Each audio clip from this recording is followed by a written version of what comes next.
Good afternoon, everyone, and welcome to the afternoon session of the Jerusalem Post Washington Conference.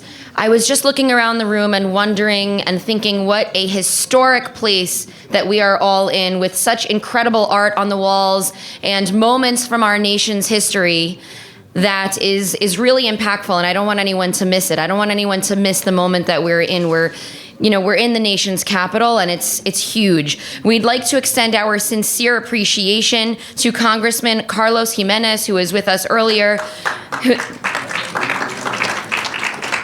His support made it possible for us to convene here today. We're grateful for his assistance and his commitment to fostering dialogue on the vital issues at heart of the U.S.-Israel partnership, which we're all here to discuss and engage in today. As we often say, the Jerusalem Post is far more than a media organization. It's a gateway through which the world understands Israel. And earlier, Senator Lindsey Graham said that the Jerusalem Post is the only newspaper that he actually reads for Israel news, which I thought was very exciting. Our global reach of 30 million monthly readers, 1 million followers on Facebook, 800,000 on Twitter, also known as X, reflects the responsibility we carry to bring clarity, context, and truth to an increasingly complex landscape. I ask anyone who needs to have a side conversation to please step out over here. We have a room outside where you can have a side conversation if needed. This afternoon, participants and speakers have traveled the globe to get here, from Israel, from Turkey, from Texas, across the American East Coast, gathering together to engage with the fast-moving, ever-evolving realities of the state of Israel, which all of us know too well. Things are changing. The news cycle changes for Israel between morning and night.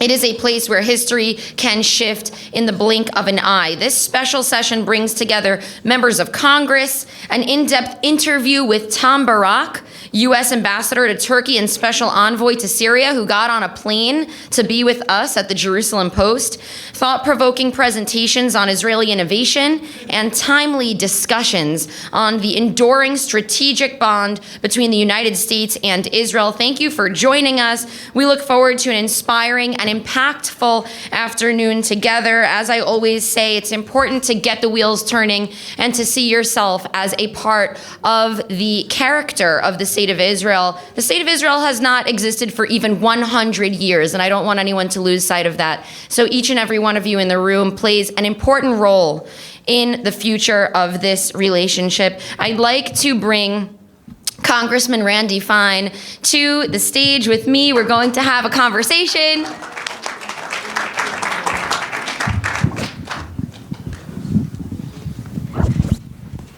Thank you for joining us, Congressman. You're welcome. Thanks for having me.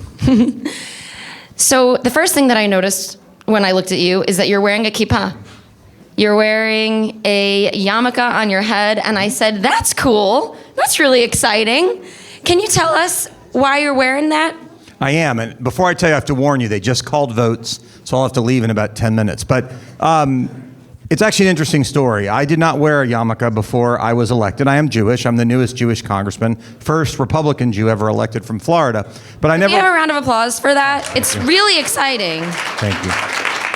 But I never wore a kippah in my day-to-day life until May the 6th. About a month after I got elected, we had the first hearing in the education committee that I sat on about anti-Semitism, where we brought 3 university presidents that aren't doing a good job to the committee so that we could beat them up. That morning, my 17-year-old, Jacob, said, Dad, I think you should wear a kippah today.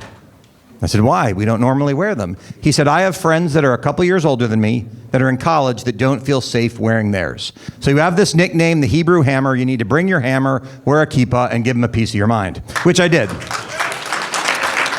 You can find the videos on YouTube, and it went so well. That night, he said, Dad, I think you should keep wearing it until every Jew in the United States is safe no matter where they go. Whether it's at the grocery store, going to synagogue, going to school, they should be safe. You should wear it as a statement. And I said, okay, I'll try it. And I wore it for the first 3 days. And 3 days after I started wearing it, I got to be the speaker pro tem, the person in the chair with the gavel running the meeting on the House floor. And while I was doing it, an Orthodox family came into the gallery. I could tell they were Orthodox, a big, huge family, 12 kids, wearing seat, big family, I could tell. And the kids start pointing at me very aggressively, and I couldn't figure out why until I realized they saw me wearing a kippah. So I looked like them. And I turned to staff on the rostrum and I said, has anybody ever worn one of these up here? And they looked at me and they said, we've actually been waiting for you to ask this question. No one in the 249-year history of the United States has ever worn a kippah on the rostrum. No member of Congress in the 249-year history of the United States has ever worn a kippah. You are the first. And so I said, well, that must be something I want to do. So I wear it as a statement. Obviously, I'm religious, and by the way, it did come with the downside. I also didn't keep kosher. That same night, I went to a cocktail party. I don't know what I was reaching for. It might have been a crab cake. It might have been a bacon-wrapped shrimp. All of a sudden, everybody's looking at me, and I was like, you've got to be kidding. So my rabbi says, you know, Randy, most politicians get elected. They give up all their morals. By the time you're done, you're going to have a beard down to here and be a rabbi. So, but now I keep kosher too, and so thank you. But I wear it as a sign and a symbol that we cannot be afraid. We will not be afraid. We are here. We're going to stay, and we've fought this fight for 3,000 years. They haven't beaten us yet, and they're not going to start. And so that's why I wear the kippah. Thank you so much for making us laugh and making us cry. I have a tear in my eye because it's just so special. And as a journalist, and I don't think I introduced myself, my name is Shanna Fold, and I'll be your host for the rest of the afternoon. And I'm covering so many difficult news stories, and it is not lost on me that the Jewish people are going through such a tough moment in time, and there's so many incidents that are reminding us of what it looked like in the 1930s. And so you putting this kippah on is such a huge statement, and for you to continue to do your governmental work while wearing it, I really feel impassioned by it. I'd like for you to talk to us about some legislation, some of your work that you have on a day-to-day basis that impacts Israel-U.S. relations, maybe something that you're proud of, something that comes up for you. Well, I'm new, so I can't say that I'm that proud of anything. I just got here. But I am proud. I spent 8.5 years in the Florida legislature. And when I got elected, I made it my goal to make Florida the safest place in the United States to be Jewish. I had help. Jared Moskowitz is or was here. Jared was in the legislature with me. And together, he and I passed the kind of legislation in Florida that you don't see in the rest of the country. You didn't hear about encampments on college campuses in Florida. Why? You get expelled. You don't hear about groups blocking the roads in Florida. You know why? You can run them over. We called that one the Thump Thump Act, by the way. We teach Holocaust education. So I had a goal. I said, look, if you're not going to make big aliyah to Israel, you can make little aliyah to Florida, where you will be safe, where we brought, thanks to me, universal school choice to every kid. What I want to do here, what I intend to do here is to do to America what we did in Florida. In Florida, we passed a suite of legislation that we can pass federally that will deal with a lot of these problems. But I also here have the opportunity to make sure that the United States stands with Israel, because I don't think that there's really any daylight between us. Now, I traveled all over the world back when I worked for a living. And nowhere that I traveled, well, now I'm just a politician, but I used to make money and it was great. Now I do this basically for free. But people send me death threats, so it really sucks. But nowhere I went in all my travels around the world did I ever feel that the values were as similar as they were when I was in Israel. And the reason for that is simple. America is fundamentally built on the values that come from the Torah. Our founders understood that when they created. They say we're a Judeo-Christian nation. All of those values come, and Israel is a similar nation. So the values of our two countries are the same. And so when we stand with Israel, we're standing with the United States in what is a civilizational war over Western civilization. We talked about how Israel was fighting a war on 7 fronts. Well, Western civilization is probably fighting a war on 700 fronts at this point. And we really are the only 2 countries left that are unambiguously and unapologetically standing up for those values to make sure that Western civilization, which has done more than any civilization in the history of the world to advance the cause of humanity, that it continues to survive. And so that's something that I can champion here. You can tell I'm not afraid to say what I think and be outspoken, and that's what they're getting used to since I got here 8 months ago. Thank you so much. Can you leave us with a few words about the future of U.S.-Israel relations and finish us off with those? Well, I think they're good, and I think that they're at risk. A meaningful percentage, I would disagree with what Representative Gottheimer said. I was here for that. I think anti-Semitism and anti-Israel has taken hold in the Democrat Party. I think that is mainstream Democrat Party thought at this point. The Democrat Party is not a pro-Israel, and it is not a we don't like anti-Semitism party. Doesn't mean they all are. Gottheimer, Moskowitz, good examples of that. But that is the mainstream. We have lost the Democratic Party. And now I see it in mine. And I was never a Democrat. I was never a liberal. I went to Harvard a long time ago, back when it was cool. And I always thought liberals were dumb, but I never thought they were anti-Semitic. I never agreed with them, but I never thought they were anti-Semitic. I dealt with all kinds of discrimination at Harvard as a conservative, but I never once felt discrimination as a Jew, and that's changed. But now I see it coming up on my side. And the challenge for me is to not allow what the Democrats did in their own party.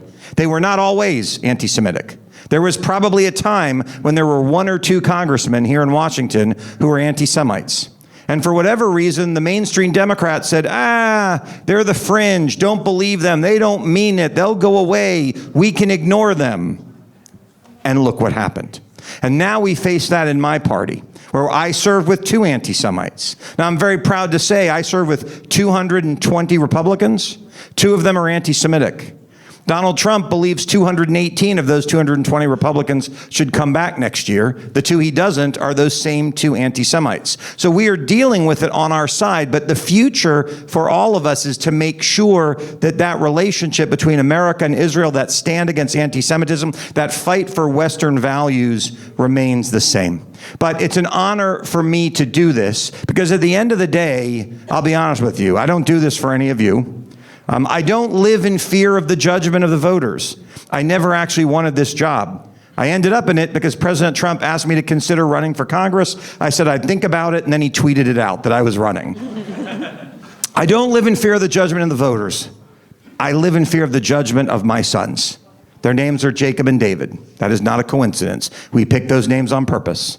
Ironically, my younger son, David, has flaming red hair. So I told him if he doesn't want to go to college, he can move to Jerusalem. He can dress up like an ancient Israeli figure, and he can take pictures with people like they do in Times Square. He can be the King David impersonator.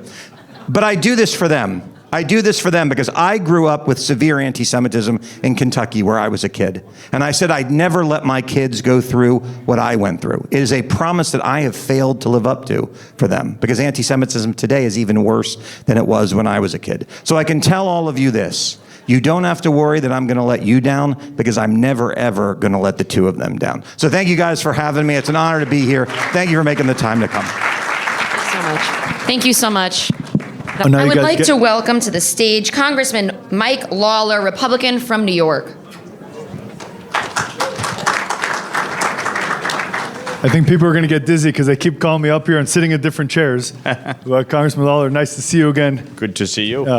You don't stop moving your feet. You're always working on something. They actually just threw me in the bullpen now, and I said, well, that's exciting because there's so much to talk about with you. Let's start actually with this last weekend. You were with the Speaker of the House, Mike Johnson, in New York. Was it Stony Point, visiting the Kfar Rebbe? Tell me about that and your relationship with the ultra-Orthodox community. Well, listen, my district has one of the largest Jewish populations in the entire country, and it's about 20% of my district or so. And within that have a fairly large Orthodox and Hasidic Jewish community, New Square, Muncie.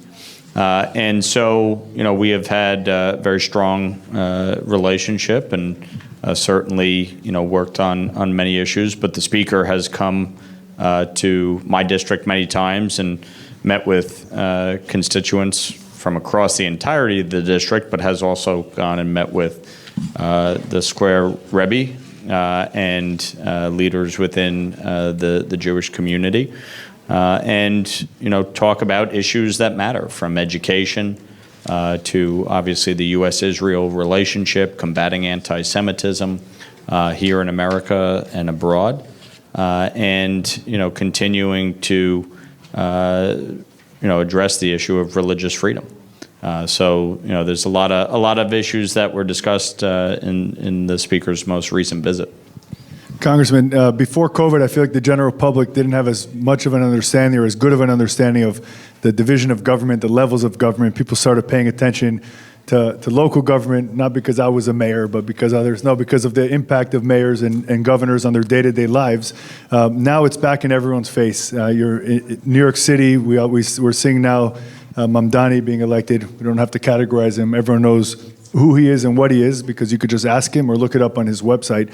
But in particular, if you zoom into the Jewish community in New York City and around New York State, there's a big concern, right? There's a fear not just of the anti-Semitism, but whether this Mamdaniism is rising across politics in the U.S. and what that means for the future of Jews in America. Now, what have you heard from your constituents, and what do you tell them? Well, when you look at New York in particular, but even in cities across the country, since Alexandria Ocasio-Cortez won her Democratic primary in 2018, defeating Joe Crowley, there has been a wave of Democratic socialists who have risen up the ranks of their party and gotten elected to city council, to the state assembly, to state senate, primarily in New York, but in other states across the country. And we saw Zohran Mamdani as one of them. He got elected in 2020 to the New York State Assembly. I served one term with him in the assembly. And now, of course, he is the mayor-elect. And, will be taking office in January.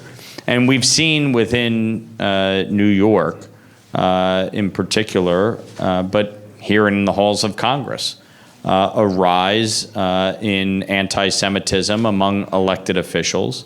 And let's be clear, anti-Zionism is anti-Semitism. And anybody who tries to distinguish between the two, it is, distinguishing without a difference. The fact is, none of them call for Arab states to cease. None of them call for Arab-led governments to be eradicated. They only call for the singular Jewish state to be eradicated. And they do it under the guise of the oppressed versus the oppressor. They do it under the guise of Marxist theory. At the end of the day, it's anti-Semitism.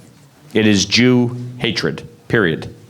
And until we recognize that, until we call that out for what it is, this crap will continue. So from my vantage point, as he takes office, it is going to be incumbent upon all of us to continue to be vigilant, to continue to be vocal, to continue to push back against the lunacy that, frankly, has corroded much of the Democratic Party.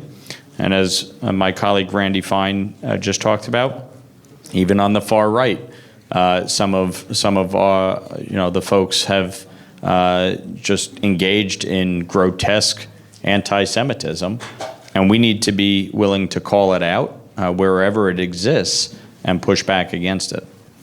So one final question on that, to be intellectually honest, on the right, we've asked some questions from Congressman Josh Gottheimer on the anti-Semitism on the left.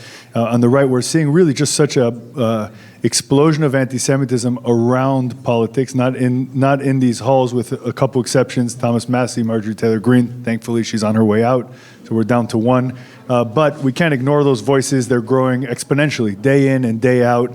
It's not just on social media, it's on traditional media. It's pushing its way into think tanks, which we know gets into staff and then gets into policy.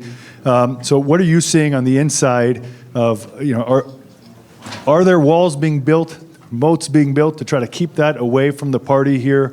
Or is that really something that's growing within the halls of these buildings as well? Well, I think we are being very forceful in pushing back against it and calling it out.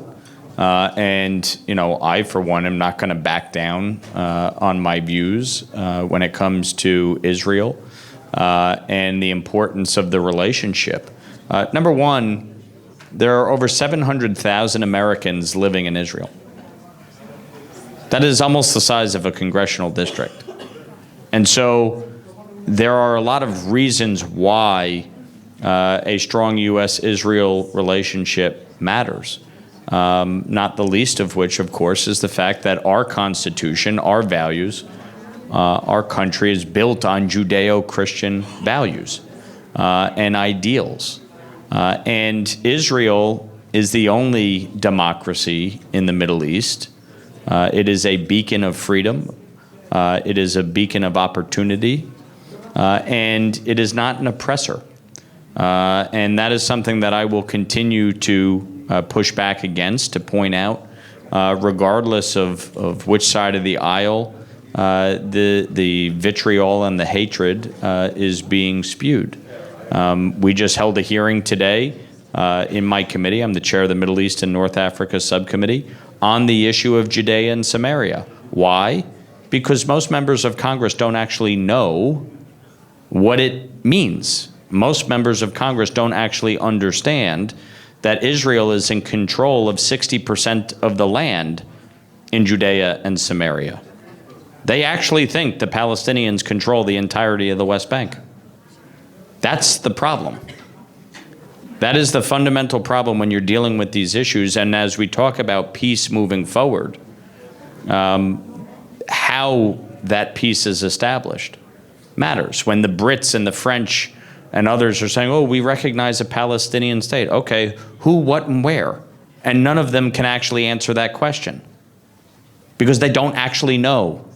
They're just saying, oh, we recognize a Palestinian state. Great. But that doesn't actually solve the problem. So it might be helpful if our friends in Europe get their head out of their ass and start trying to solve the problem.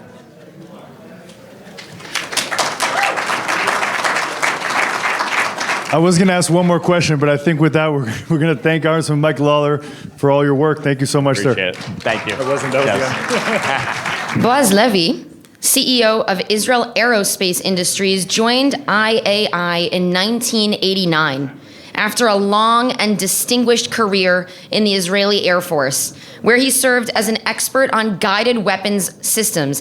He has more than 30 years of experience in the field of air defense, missile systems, and is considered a world-renowned expert in the field of defense.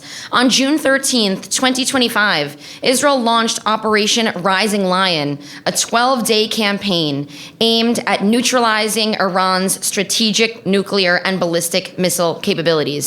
After decades of preparation, Israel executed a coordinated response built off an offensive strength, advanced defense systems, and highly trained forces ready to meet the threat. IAI's technologies were at the heart of the operation, enabling real-time threat detection, early warnings, and multi-layered air and missile defense. From mission planning to precision strikes and battle damage assessment, IAI's integrated systems ensured continuous superiority across all domains, proving their value in one of the most complex and high-stakes conflicts in Israel's history, which I personally was affected by. A missile hit right outside my apartment, so I experienced that. The company's Arrow missiles successfully intercepted numerous Iranian and Houthi ballistic missiles that were launched at Israel. Before Mr. Levy comes to the stage, I'm just going to ask everyone to give him a big round of applause because of all of his work.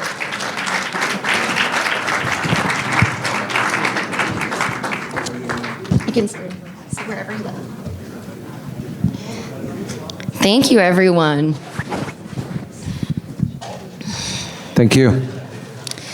Mr. Levy, first of all, very impressive history and background that you bring with you. You've been involved in developing the Arrow system for more than 30 years. October 7th hits, and this system becomes more relevant than ever before. This was a big moment in Israel's history, where missiles were raining down on civilian areas, even in the center of the country. What does it mean for you to see this system become a cornerstone of Israel's national defense and a model for global security architecture? Well, first, thank you very much for all of you for the big applause. But I must say that missile defense is something that was initiated here in the United States by a small question raised by President Reagan. And he said, can you hit a bullet with a bullet? When nobody says yes that time. But we Israelis, and you know us very well, and we said, yes, we can. And we proved that, yes, a bullet can hit a bullet outside the atmosphere in a very, very high accuracy. So when we started this journey together with our American colleagues, MDA, we never thought that these types of weapons will be used to defend our nation. But it did. And firstly, utilizing these capabilities against the Houthis. But then we had a massive of missiles coming from Iran, aiming our population. They were not aiming to military bases or assets. People, that were they were launched toward to. And I was very proud that time, April 14, to see that the system that we worked upon about 30 years before, trying to analyze what will be the future threat, how to do that correctly, worked perfectly. And I think that the outcome of that night is very well known in Israel, but also all over the world, because things are not the same as they used to before the war. And each one of us here should know that when the Iranians launch a salvo of very synchronized missile carrying half a ton toward population, they will do it again, and the face of war everywhere in the world is going to change. And that's why this collaboration between the United States and Israel is so important with respect to missile defense. And the third thing that I would just want to add, it's my personal overview. I started my career, as you mentioned, 35 years ago working on that. Closing the loop of seeing the results is something that I said so many times after. It's like 30 years of hard working coming into one specific night. And I felt it strongly.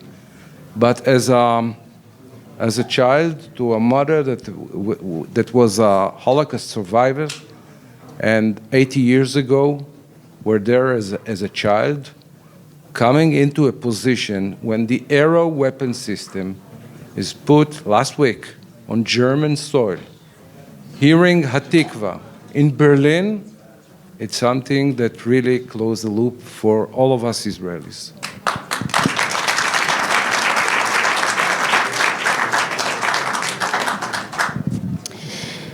That's a really big deal. And for everybody who doesn't live in Israel, to understand that Israel was attacked by Iran multiple times, and for there not to be one casualty is an absolute miracle. And I think that if you don't live in Israel and you're just hearing it in the news, because Israel has such a strong track record of succeeding, you get used to it. But it's not something to get used to. It's something that means that individuals are not dying. So it's a really big deal. I'd like for you to take us into some of the back end. Today, 50% of the Arrow system is produced in the United States, which is very interesting. Beyond being a supply chain, this is already a strategic co-production. How does joint production become a technological, diplomatic, and deterrence asset all together? You're absolutely right. 50% of the missile parts is being produced in the state in various places. And it's not a co-production, it's a partnership. And that's how we feel it. And we are working very closely with the Missile Defense Agency. We are working very closely with the administration here. And I think that when we see this collaboration where engineers speaking the same language, and it's not that easy to do, we should think about the future. And the future is to bring this technology to the next level, to the next threat. And it's true that there are engineers right now in Israel Aerospace Industries, they are thinking about the next challenge, thinking about the next solution. But we should do it together. And when we are hearing today President Trump initiative about Golden Dome, we should join forces and do it as allies. And I believe that that's what will happen at the end of the day. Thank you for sharing that. One thing that I think a lot of people don't really understand is actually how it works. And you talked about, can you hit a bullet with a bullet? Can you explain how the system works? And can you also talk us through how does the company create a blueprint for something that never existed before? I'll start with the other side of your question. I believe that we spoke a lot today about necessity. And you very well know that necessity is the mother of all invention. And this is how, living in Israel, we know that we have no other choice. And when half of our employees in IAI, and we have 16,000 employees, half of them are engineers, but they are also being in reserve. And they face the challenge of the military forces when they are going to their reserve time, and they are coming to work every day as engineers thinking about the future. This combination is very unique to Israel, and let us think about what we need to do in order to be there first, in order to give our forces, IDF, the superiority required. And I think that technology is the name of the game. And we saw it in the last conflict in Israel. Everybody knows about the last 2 years started on a very horrific day, but the things were changed due to technology. And when we came to Operation Rising Lion, 12 days, it was purely technology. And now when we are looking toward the future, it's AI, it's big data, it's a lot of technology coming into the picture, but we see another fact of it, and it's allies. And allies becomes a real asset for any country that want to defend itself. And if you're working with your allies together, you'll receive a better and optimal way to do things. Thank you. I want to expand on that and talk about the allies and the global, the world at large. What insights have other nations started to gain because of your systems, and how are you impacting global defense concepts? Well, of course, that some of those systems, when they were developed, nobody really knew what they are. Arrow is there, were published many years ago, but nobody knew how it works. Now they know. But the fact that they know how it works does not give them any superiority on that. And the main challenge of us, being a defense company in Israel that is facing the real challenge in Israel, is to think forward. And we are trying to be ahead of our enemy, at least 2 steps ahead. And that's why when we are thinking right now about Arrow 4 and Arrow 5, this is something for threats that does not exist yet. And this is how things are being working in Israel. And as I mentioned, our allies are giving that kind of technologies as a part of our adventure together. I'm still stuck on threats that do not exist yet. I mean, that's what the Israeli mind is dealing with, threats that do not exist yet. But luckily for us, we have you to be on top of that. Do you have any words for us about the future of Israel-U.S. relations in terms of defense? I think that the relationship between the United States and Israel is really in a very good position these days, and The ones that were in Israel during the war saw it. You could see our soldiers of the United States being around, having the know-how, having the data, and working together. This is the way that allies should work together. In terms of technology, we are sharing the technology.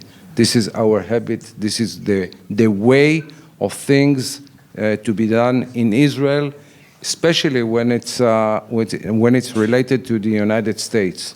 So we are working as one team, one group, and it should be continued that way. And as I mentioned, it's not only the changing of the face of the war. It's not only looking toward the future, thinking about AI or others' capabilities, autonomous space, and things like that. It's more than that. It's sharing and having the capability to have all the assets together, control them, and finding the right optimum to any case that will be raised. Mr. Boaz Levy, President and CEO of Israel Aerospace Industries, you are excellent. Thank you so much for protecting us. Thank you very much. Thank you. I will say, and we'll get to the economic part and also the anti-Semitism, and you speak out very loudly in favor of the Jewish people, in favor of Israel. But first of all, let me ask you, how is it to be a Witkoff these days? Because, you know, you're on a center of attention, but who is in the really center of attention is your father, Steve Witkoff, who just brokered the peace deal, the Trump 20 points peace deal. And how is it for you? I mean, did you ever imagine your father brokering a peace deal, or even, how should I say it, step into a statesman-like position? Sure. First off, just want a friend of mine, Yehuda Kaplon, who's going to be amazing special envoy on anti-Semitism. I think will be nominated hopefully today. So he'll do amazing work on anti-Semitism. That's a great shout out. We've been waiting, by the way, for President Trump to we need appoint. him. And Yehuda, thank you for joining us. Because anti-Semitism is spiraling. But, you know, I'm fully in the private sector. I work in real estate. Our company, Witkoff, is very active in development all across the United States. But I want to say, from my personal perspective in the private sector, I think the genius of President Trump is he had all this private sector experience, right? So that allows him to know who to hire, who to fire, how to manage problems, how to negotiate, how to manage large, complex organizations. And that perspective allowed him to bring on smart people who have that similar private sector experience. Obviously, we have an amazing special envoy to Syria and ambassador to Turkey, Tom Barak, who has an unbelievable experience in the private sector. And that allowed him to be very successful in his endeavors in Turkey and Syria and beyond.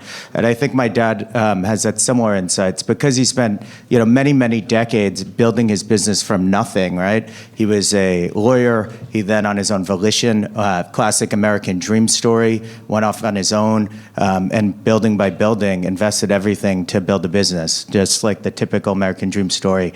And, you know, eventually he built something highly successful. But all those lessons, all those negotiations, all of those complex problems allowed him to be successful in his role. And under President Trump's directive, working closely with, you know, Jared Kushner, people like Ambassador Barak and Secretary Rubio and so many other great people, they've achieved a remarkable result. You know, I spent a lot of times with the hostages on a personal level, and what they went through is unimaginable. We heard Guy Gilboa Dalal talk about his sexual abuse by Hamas terrorists. We heard people we saw videos of Aviatar David have to dig his own grave.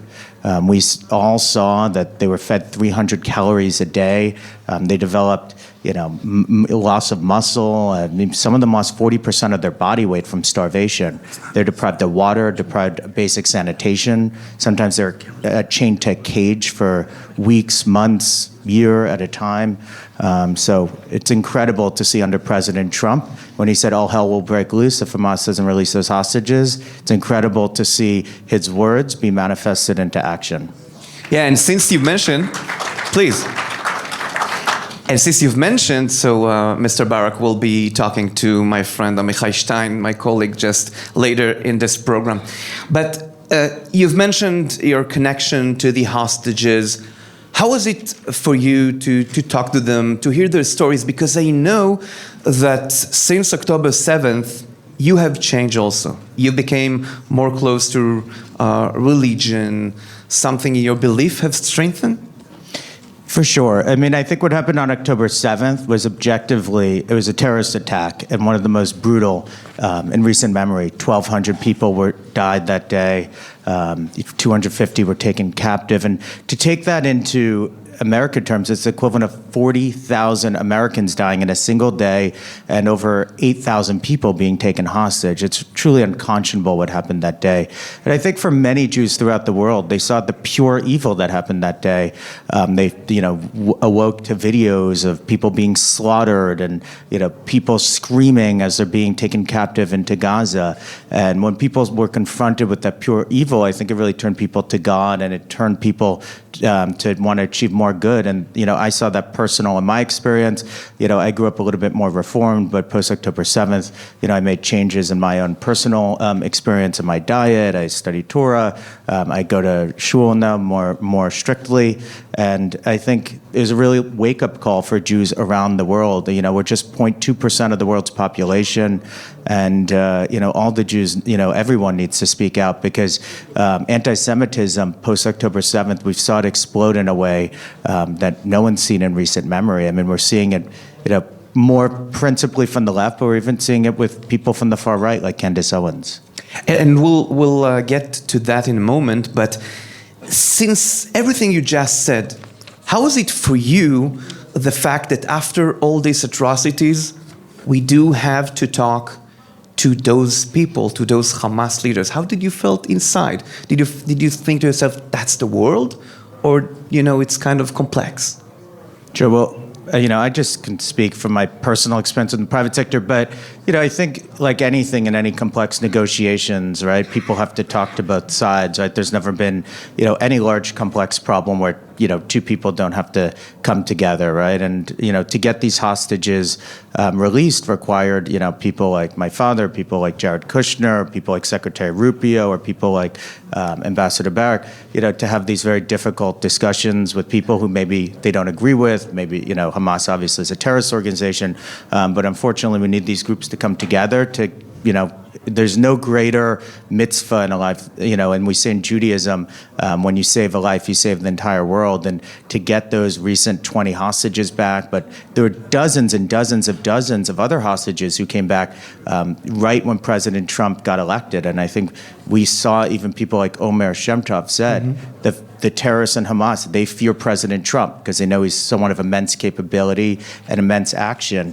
And literally, right when he got elected, we saw a huge change in Hamas in wanting to get these hostages home, because they knew President Trump is someone who they feared, and he achieved a remarkable result. Yeah, and your father described that a lot in many interviews, saying that Hamas understood that the hostages are, or they can actually convince Hamas that the hostages are a burden on them and not an interest. Alex, we came here to talk about the economic collaboration, and you mentioned Candace Owens, and I think as a person who lived in the US only for 1 year, but I was just, got to know this whole ecosystem of podcasters on the right, because to talk on the anti-Semitism and anti-Zionism on the left, it's one thing, but something happens on the conservative and the people who set us before us, the congressmen and everybody just talk about it. But it's interesting because in terms of economics, the collaboration between Israel and the United States, while at the background you hear Nick Fuentes, Tucker Carlson, Candace Owens, and some others talking about the fact that Israel hijacked the U.S., is corrupting politician in order to be in favor of Israel. I mean, for me, I kind of fear, because it sounds like the blood libels of the history. What do you think about that? Sure. Well, look, I speak to many rabbis. I speak to many Jewish people all the time, and they all say, thank God President Trump won that election, because everyone would be scared to be Jewish in America if he didn't win that election. Everyone would be scared about the state of Israel. President Trump didn't win that election. As we saw, I went to University of Pennsylvania. The main walk was called Locust Walk. And for people to be chanting on Locust Walk from the river to the sea, which calls from the death of Jews from the river to the sea, and for people like Claudine Gay from Harvard or Liz McGill from Penn to have the audacity to go in front of Congress and say, well, it depends on the context. As long as you're not specifically telling to a Jewish person, like, I wish this person to die, but you're talking about the population at large, that's deemed acceptable. And they were obviously fired after that because that is not acceptable. No other group, whether it was any minority group, a women group, the LGBTQ community, would it be acceptable for people to talk about their death on college campuses? Yet these people thought it was acceptable to talk about Jews in this way. And President Trump's initiative obviously met with great people in Congress, like Elise Stefanik, who I thought was amazing on this issue. Really, put these universities in line, and we're a big defender for Jewish values and against anti-Semitism. So we've seen it obviously materially get better under President Trump's leadership. But, unfortunately we're seeing, I saw a far left podcast called Fresh and Fit, where people are even getting into full-blown Holocaust denial. They're saying, well, there must have been a reason that the Jews were killed by Hitler. They must have done something. I mean, it's utterly outrageous that you have people, saying this. And I think a lot of people are using their anti-Israel as an excuse to promote this terrible anti-Semitic rhetoric. Alex Witkoff, I wish we have more time to speak, but if something is more, there's nothing important to me more than broadcast or conference discipline. So our time is up, but thank you so much for speaking to us. If you have any other comment you wish to say that we didn't went through or didn't cover, you're welcome in the last minute. I'll leave you there because he's never tied untied. Okay, thank you so much. Thank you, Alex Witkoff. Please welcome Israel Gans, head of the Binyamin Regional Council, Israel's largest regional council, and chairman of the Yesha Council, the umbrella organization for all local authorities in Judea, Samaria, and the Jordan Valley. He'll speak for us. Thank you so much. Thank you. Thank you. Welcome, Rabbi Shem Tov.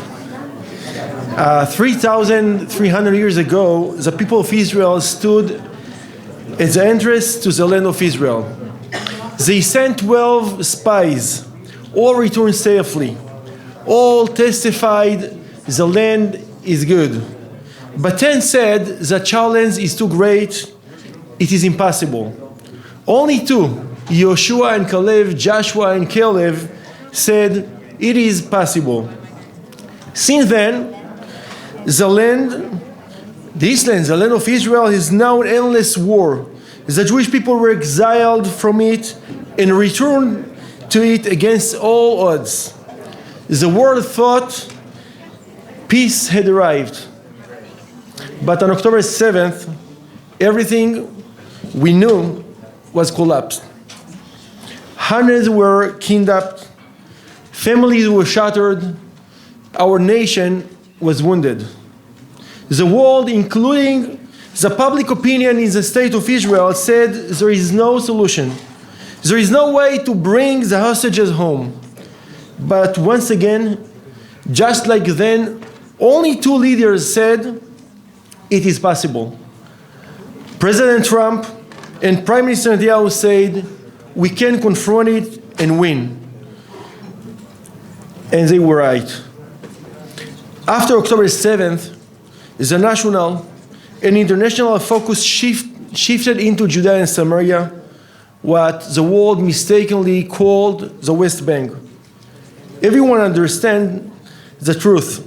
The idea of two-state solution is dead. No one will ever again allow a terror state in the heart of the state of Israel. Now, everyone in Israel understands that if we will not deal with incitement, with Hamas, with lawlessness in Judea and Samaria, then the next October 7th is not question or about or if, it's question when. And everyone understands there is no real solution. Any agreement, no agreement, even including a historical agreement with Saudi Arabia, there is no possibility without addressing the reality in Judea and Samaria. And one more truth must be spoken clearly. Without economic solution for the Arabs in Judea and Samaria, the situation will explode. No society can survive with average salary of $3,500 per year, like the average salary in the Palestinian Authority today. If anyone in this world can lead a real solution today, is President Trump and Prime Minister Netanyahu and their team.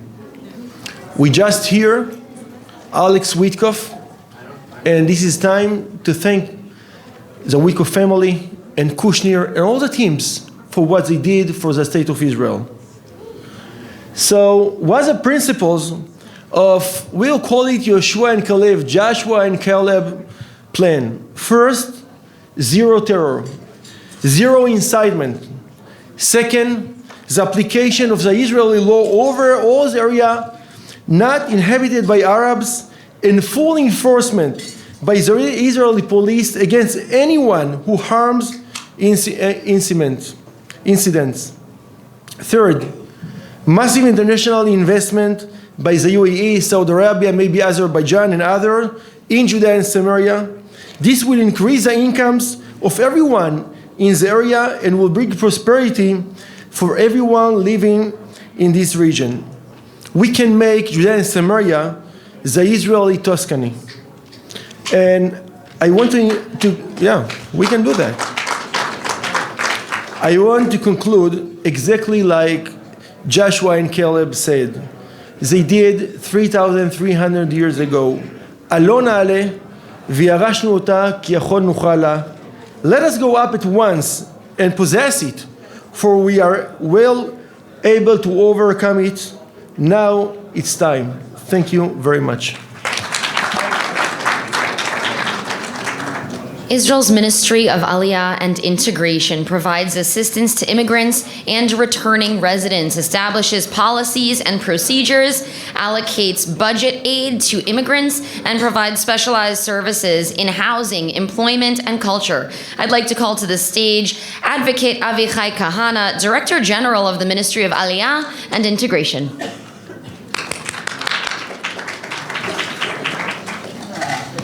Ladies and gentlemen, a little over 2 years ago, our world changed dramatically.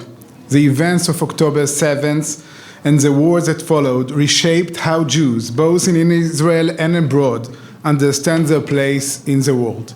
Waves of anti-Semitism, violent demonstrations, and even terror attacks have struck in Australia, the UK, France, South Africa, and even here in the United States, even here in Washington. But there is also another great wave, more powerful and even more important, a great wave of solidarity. As we all will read in the next parasha, we learned once again, Achim anachnu, bnei ish echad.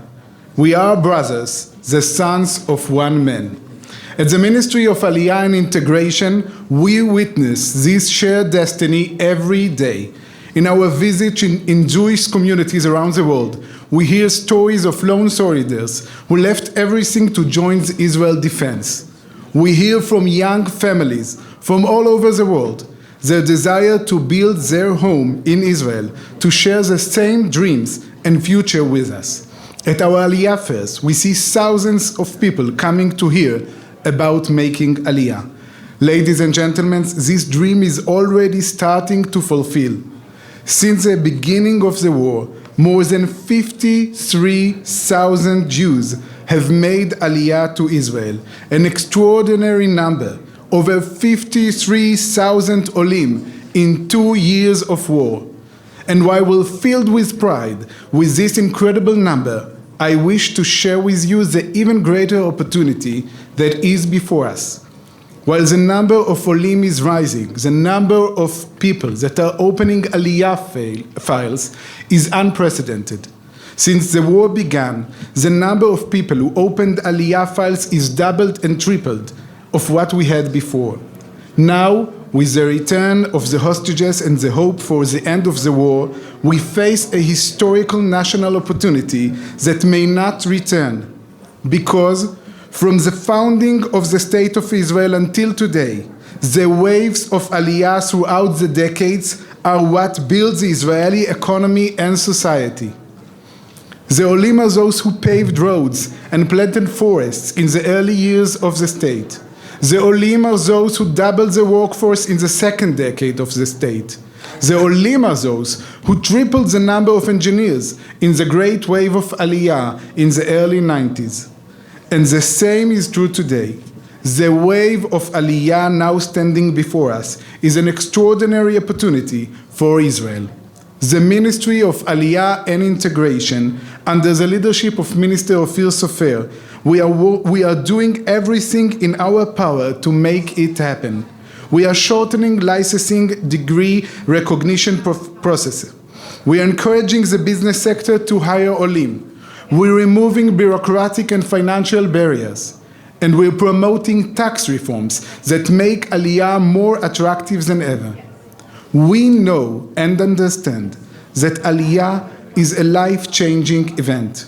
A new home, a new language, a new school system, a new job, and all of this in unfamiliar culture. That is why in our ministry, one principle guides us. The Ole is in the center. And there is more.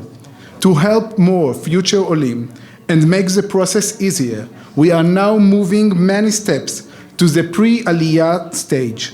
For the first time, the ministry created a global team of professional Olim support coordinators. They guide every Ole step by step from the first moment they are seeking about Aliyah through the landing in Ben Gurion Airport and until they fully integrate in their new communities. The State of Israel is saying to the new Olim today loud and clear, Israel wants you. Israel needs you, and we will take responsibility on your way home. Ladies and gentlemen, I wish to emphasize one more important principle. Aliyah to Israel is not just a personal relocation decision. Aliyah is the foundation of the idea of the Jewish nation, a nation with one common shared dream, Achim Anachnu, Bnei Ish Echad. In spite of the current tides, we say here proudly, Aliyah to Israel reflects the natural connection of every Jew to our homeland. Whether you decide to make Aliyah or not, this is the core of Zionism, the connection to Zion. This national effort to bring the next big wave of Aliyah reflects the importance of our crucial moment. At the Ministry of Aliyah and Integration, we are committed to do everything needed to bring this vision into life, and we will succeed. Thank you all.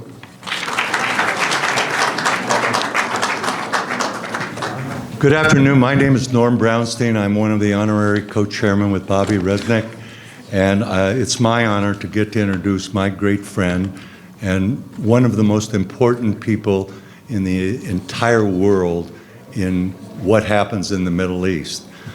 Tom Barrack served as United States ambassador. He serves as an ambassador to the Republic of Turkey and special envoy for Syria. While he humbly gives due credit to the Secretary and the President for extraordinary advancements unfolding across the Middle East, he is also responsible for leading one of the most consequential diplomatic missions of our time, strengthening America's partnership with Turkey, helping guide Syria toward a long-awaited era of stability and integration, and for those who know the region best, recognize the irreplaceable role he plays, a trusted bridge builder whose presence opens doors that have been closed for generations. Ambassador Barrack embodies the promise of the American dream, the son of a middle-class Mid-Eastern heritage-born, and basically was born in the region. He has now returned to and has risen to extraordinary heights in business and went on from that to now representing the United States at the highest level is truly remarkable.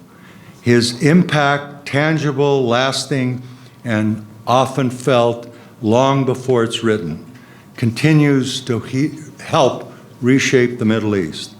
But above all else, he brings heart to diplomacy. He reminds us that peace is possible with instinctive understanding of the region's cultural dynamic, regional nuance, and complete historic narratives, knowledge that cannot be learned from a briefing book, but is earned through the genuine respect, deep listening, and steadfast transparency. He holds himself and all partners accountable, knowing credibility is the foundation of peace, prosperity, and long-term stability. And in that spirit is helping build a future where a more prosperous and connected Middle East is not just envisioned, but lived.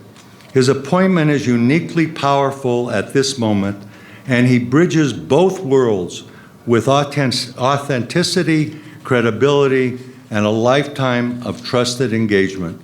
It's my pleasure, and I have been able to call him a friend for over 30 years, and it's my honor to introduce Ambassador Tom Barrack.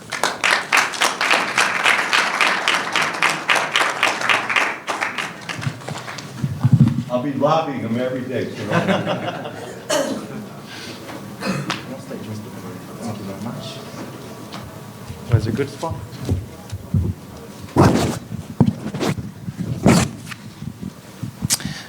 So, Ambassador Tom Barrack, thank you very much for being here in the Jerusalem Conference, Washington Conference. We know you had quite a flight coming here from Qatar. And before we talk really on all the major topics, the major issues, the major important issues, there's one thing that a lot of Israelis are asking themselves, and it's a statement you said during the Doha Forum back then. You said that Israel is calling itself a democrat country, but monarchies would work best in the Middle East. You got a lot of criticism also from Israeli officials. Can you just clarify these comments? Yeah, thank you. I get a lot of criticism from all sides for everything.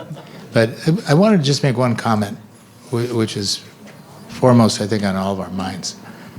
In looking from Norm, one of the great leaders, one of the great voices for Israel ever to act, who really is my mensch. Whenever I get confused, which is often, he's my first call. From that to Alex, which is the future, right, the next generation of what we're breeding, is just amazing. So I'm not worried about the efficacy of what we do to conquer anti-Semitism. It's in the genes, it's in the blood, it will happen, we just have to move to the next place. But the answer to your question is, as you know, in this business, everything is taken out of context. So within the context of the Qatari forum, which as you can imagine, we're sitting in an environment, by the way, with the best team ever assembled, besides President Trump, who has created a moment for all of us. If we lose this moment, we're in trouble. Because we have a man who is so supportive of Israel, of this cause, and of peace and prosperity. He's bold, he has no other agenda, that's it. And he put together this team, Steve Witkoff, Jared Kushner. We have Congress on side, we have Congressman Abe here. You have just a cadre of Senator Shaheen, Senator Risch, Senator Graham, all supportive. But you have another voice in a very difficult zip code. And that zip code hasn't worked very well from the beginning. I always tell President Trump when he gets frustrated, because he says, okay, are you done? Are the Arabs tranquil? Is everything fine? I said, Mr. President, Abraham couldn't do it, Ishmael couldn't do it, Isaac couldn't do it, Jesus couldn't do it, Muhammad couldn't do it, 7 Crusaders can't do it. Take a few months, you'll get there, right? We know that it's very difficult and very delicate. My message to the monarchs, by the way, to all of them, have been My personal advice is the first road that you need to worry about is the road to Jerusalem. Until we create that nexus, and Alex's dad has been a leader in doing something that's never been done, event-driven diplomacy. Why? Because the president gave him the ability to do it, not to keep building the architecture of something that's not going to get done, but actually to go do it. So if you look at history, unfortunately, none of the colonial mandates that we've created for the last 100 years have worked in what we call the Middle East.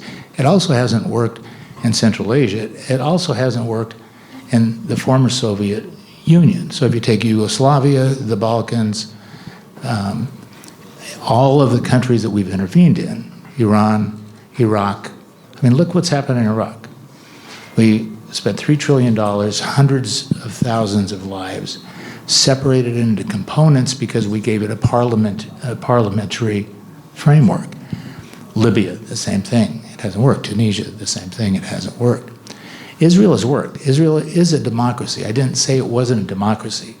I said it claims to be a democracy. This is in the context of you have to have amazingly strong leadership in this part of the world in order to find the next play. I don't think anybody denies that Bibi is strong. He's super strong. By the way, so are the monarchs who are surrounding them. So the idea is the Western style. We know Israel is under fire now from the West. Is it anti-Semitism? I've never thought that I would see it in my life. It's not really anti-Semitism. It's confusion with Zionism, right? People are getting lost for what the message is. So we have to do a better job. We need to do a better job of telling that story and melding it with whatever the countervailing story is, which right now comes, who's the enemy combatant? For sure the enemy combatant is Iran and Operation Rising Lion. Can you imagine the President of the United States stepping in the manner that he did in that 12-day event, with Witkoff and Kushner having framed the beginning of that road? No one in the world thought it was going to happen, ever. And what it did is it changed the nature of the Middle East. So our job, Steve, Jared, myself, Secretary Rubio, who's, by the way, the safest set of hands we've ever had in that job. And he's amazing, by the way. He's really amazing. He's relentless, he's smart, he understands the framework, and he knows how to deal with the president. He also knows how to deal with the world. And you know how to deal with the president too. Yes, I just say yes. Mostly yes, sir. But that's what it was, is saying strong leadership in this region, Western values imputed to each one of these nation states is very, very difficult because they don't necessarily understand. So we're constantly talking to each other, but what's the end game? You know, what is the end game? You have Syria, a really complex. I mean, the president must have been. Can we talk about Syria for a moment? Sure. So I'll ask you the most simple question. You have been trying to reach a security pact for the last few months between Israel and Syria. How close are we these days to an agreement, or have the sides gone further away in recent weeks? I thought we were much closer until I read the Israeli press. Look, we're going to get there. I'm convinced that Syria, the Syrian regime, knows that their future is based upon finding a security and a border agreement with Israel. It's the best thing for the leadership. They have another set of eyes in keeping him alive, which, by the way, is goal number one. Everybody wants to disrupt him. Iran, ISIS, the foreign fighters he came with. As we push them to get rid of the foreign fighters, those cells of foreign fighters want to disrupt him. Everybody wants to start a controversy between Israel and Syria. The controversy really is not between Israel and Syria. A different situation than Lebanon. In Lebanon, you had one very different problem, is you have a non-nation state combatant enemy. Hezbollah. We, when I say we, the United States, Syria, with the help of Turkey intelligence, has taken out 7 Hezbollah convoys in the last 5 weeks. We've had 9 successful counterterrorism operations. Syria signed on to the de-ISIS coalition, which is unheard of. So they realize that part of their next evolution has got to be to go back to what was a 1974 border and security agreement.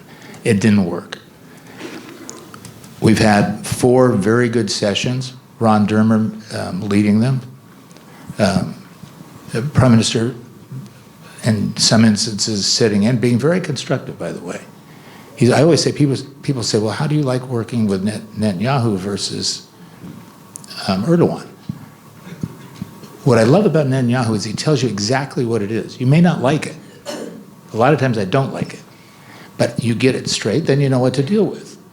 It's simple.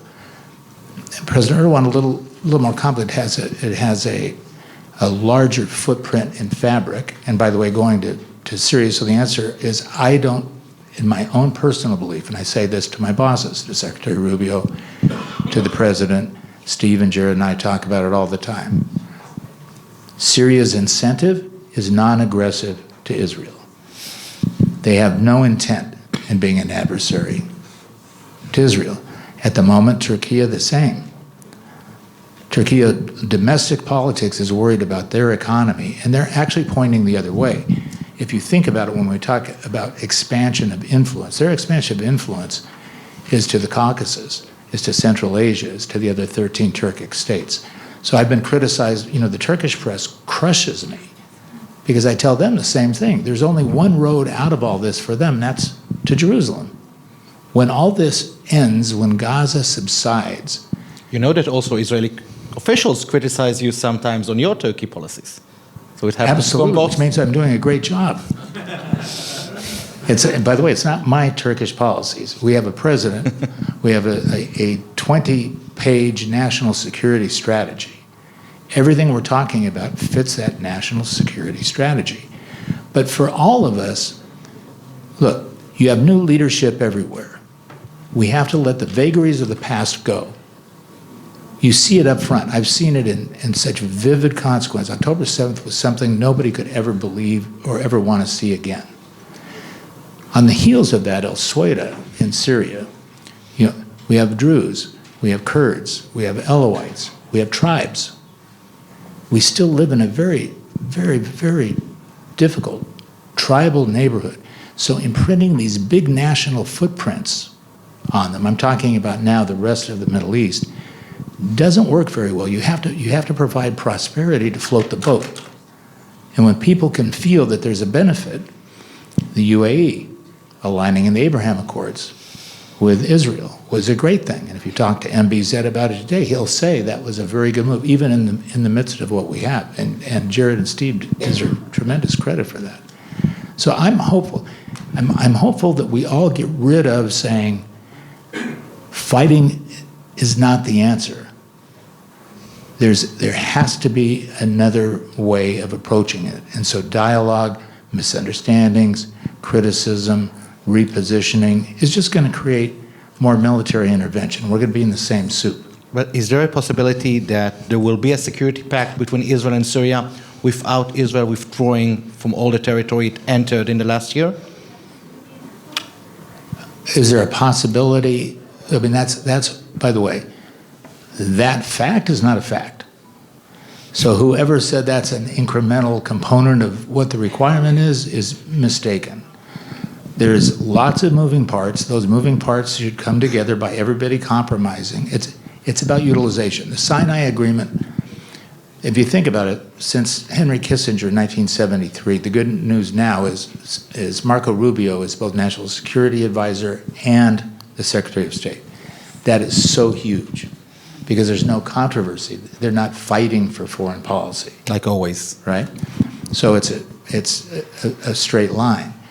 So what Israel has pointed to is say, let's have a utilization agreement. Let's not fight over the geography. What we're concerned about is we're not going to let October 7th happen ever again. We're concerned about our borders. You used to be a jihadist. You were a guerrilla fighter. Whether we believe you or not is not the case. You're now in power, but we need time to build trust. So let's create these waves, these concentric circles of utilization. Can you have rockets and missiles and RPGs in this area? Can you have handguns in this area? Can we have flyovers in this area? And I'm telling you from my personal point of view, the Syrians have been unbelievably cooperative in accepting those requirements. Now remember, we have 8 other countries who are all concerned exactly with the same thing. And little Israel's sitting here saying, I have these issues going on all sides. I have Lebanon to deal with. You now have a great new ambassador in Lebanon, Michel Issa. He'll handle that portfolio. I have nothing to do with that. You have Iraq on the other side that you have to worry about. You have the surrogates of Iran everywhere. My belief is we'll get there because it helps Israel. Israel right now, the softest play is Syria. It's the easiest place to show the world that there's a soft hand reaching out to bridge all of these grievances, and everybody else will follow along as we choke the hydrant, right? There's no way out of choking Iran. And when I say choke Iran, I'm talking about financially at the moment. You know, the Iranian people are great. This regime, we all know, is going to continue to come at us 1,000 different ways. So getting these other countries in line. Look, Syria, there's no plan B. And I've had this discussion with Israel. I said, you have a different plan? You don't like this guy? So you say to Israeli officials, you can trust President al-Shara, he will deliver regarding Israel's security. He can deliver. No. I tell the Israeli officials, you've done this dozens of times and you fought 7 wars. Out of all the agreements you've made, there's only 2 that have worked. They made 9 agreements, 2 worked, Sinai and Jordan. So let's take the elements out of the Sinai agreement that worked. Let's take some of the Jordanian agreement and add them, an anti-Hezbollah agreement. So you want utilization like you have in Sinai. You want the commitments like you have in Jordan, and you want some peacekeeping force in that interim. We volunteer to be the peacekeeping force. So I don't think anybody has to trust anybody. I think what Israel is saying is at this point after October 7th, we don't trust anybody. No problem. Create those concentric lines. You don't have an enemy combatant. There is no Hezbollah enemy combatant in Syria. There is no ISIS enemy combatant. We're fighting ISIS together. They signed on to the de-ISIS coalition. We're doing joint operations every day. Every day they're taking out ISIS. Every day they're fighting our IRGC. And as a border to Iran, it's essential. It's the best thing Israel can do for itself right now. That line of sight from Jerusalem to Tehran and telling the Syrians, by the way, we want to keep that line of sight is critical. So, yes, I believe that President Trump is committed to finding a solution. Part of that solution is not having military intervention at every border with every Arab or Islamic country that's on the boundaries of Israel. It cannot be. We have to find a better way, and this team is doing it. Steve, Jared, Marco Rubio, the president, Netanyahu, Dermer leaving. To me personally, you're going to miss him. I am. He's been terrific, but you have a great team. We'll get there. Let's ask about Turkey. Israel opposes the idea that Turkish soldiers will be a part of the International Gaza Force, the ISF. You think differently, am I correct to say? Who am I to think differently than Israel? Let's say the president. Let's ask like this. Does the U.S. think that Israel should say yes when it comes to Turkish forces in Gaza? The U.S. gave a suggestion. Turkey was very instrumental, as was Qatar, against all controversy of not declaring Hamas a foreign terrorist organization. Right? They have both relentlessly been attacked for not doing that. Thank God they didn't, because we needed both of them to get to where we are with the ceasefire and the hostages. Our suggestion was that since the Turks have the largest and most effective ground troop operation in the region. And since they have a dialogue with Hamas, perhaps that would be beneficial as part of the force to cool the temperature. I understand why Israel doesn't believe it. They don't trust it. There's a lot of political dialogue going on between Netanyahu and Erdogan. It's all trust. I just don't think they trust them. So that was our suggestion. They'll have to figure it out. But do you think Israel should agree? Do you think it could be helpful? I do. I do. Again, my personal assessment, which I've shared with my bosses, and I spend a lot of time with senior leadership in Turkey, they do not have an aggressive posture to Israel. On October 5th, there was a surplus of trade. We were still doing billions of dollars of trade together. Turkey at the moment is trying to worry about Turkey. The domestic political situation, it's a very difficult economy. The currency is getting pounded. People on the street are feeling 50% inflation. The last thing they're thinking about is to return to the Ottoman Empire. This is why I say we have to go to the next chapter. If you pick up the Turkish papers in the morning, you look at the Greater Israel. They say the objective is Israel is going to go from Venice to Dubai. If you pick up the Israeli papers, they say the Ottoman Empire is coming back. Crazy Erdogan is going from Venice. And he wants to go to Syria also. Yeah, and he does want to go to Syria. He could have taken Syria. President Trump had this conversation with him. You heard it in the White House. President Trump asked him, Erdogan, saying, why didn't you just take Syria? You had it. It was there. The last thing that he needs, he has 3.5 million Syrian refugees at the moment. Everybody needs, for a tapestry of calmness, to after 50 years of Assad domination and 14 years of terrorizing war, to just calm the temperatures. And that's got to be, for all of us, the drill. So I'll ask a final question. Do you think, we saw your tweet, that Israel, again, should the US sell the F-35 to Syria? And a follow-up question that can sum up this debate, is there also a normalization path between Erdogan and Netanyahu that you see? I do. I'll be hung up in the Turkish press again tomorrow by saying it. Yes, yes. It makes so much sense if you think of what is the end game for everybody, right? So if you think of hooking up the Caspian to the Mediterranean, if you think, and Iran is always the issue here, right?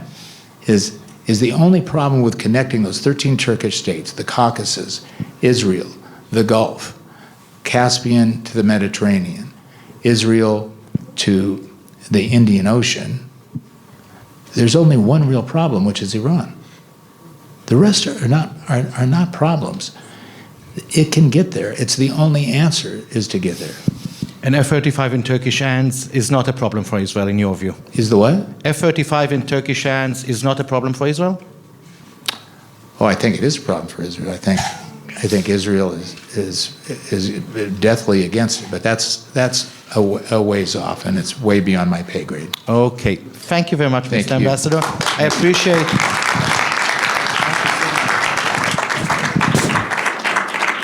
What an honor to be here, and made it much more honorable having Siggy there. Love you, Siggy. Thank you. You know, with all the fake news out there and so-called journalists who create it, it is a rare opportunity to spend time with real journalists who value real news. You know, every morning I actually tell my staff, I say, I wish I had the Jerusalem Post in my congressional offices. Now that's something that Jerusalem Post needs to invest in. Actually, on one of my first days in office, I had the China Daily newspaper enter my office. I said, what is this paper? It's owned by the Communist Chinese. So within 3 months, we were able to ban the China Daily newspaper from the halls of Congress. And it's gone global. The United Kingdom's parliament also banned the China Daily, but we need honest, real journalists like the Jerusalem Post. So it is a big honor to be here. And I want to thank co-chairs Norman Brownstein and Bobby Renchens for inviting me here today. And it's an honor to share the stage with Tom Barrack and Howard Lutnick and so many others, Gideon Saar, to discuss Building Tomorrow today. Now, for those who don't know me, how did I get here? Because this has been a wild year, hasn't it? Syria fell last year around this time. But I was born in Chicago. I was born in Chicago. Actually, Skokie, Illinois was right there. That's another, they call that a suburb of Jerusalem here in America. But how I ended up in Arizona is kind of funny. So my father, he was a businessman, but he also liked to play the lottery. And he randomly won it one day, and it included a stay at the Scottsdale Princess Resort in Arizona. So this was January in Chicago, as you can imagine. They got off the flight, and they landed in Arizona, and they said, wow, we found the Middle East of America. And I know on days like this, how cold it is in Washington, D.C., I miss Arizona even more so.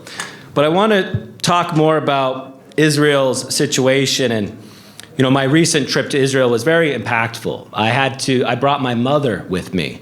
My mother is a proud Druze. She's from Sweden. And it was powerful because she got to thank Bibi Netanyahu in person. And I thought that image was more powerful knowing her history. She lost her father. Her father was in the Syrian army. He died in the 1973 Yom Kippur War, believe it or not. And yet here she was in Israel thanking Bibi for intervening on behalf of the Druze in Sweden when we saw that terrible massacre back in July. We also had a nice visit with one of your biggest assets, I believe, is Sheikh Tarif, the spiritual Druze leader in Israel. I think that man is wonderful, and he's a very good representation.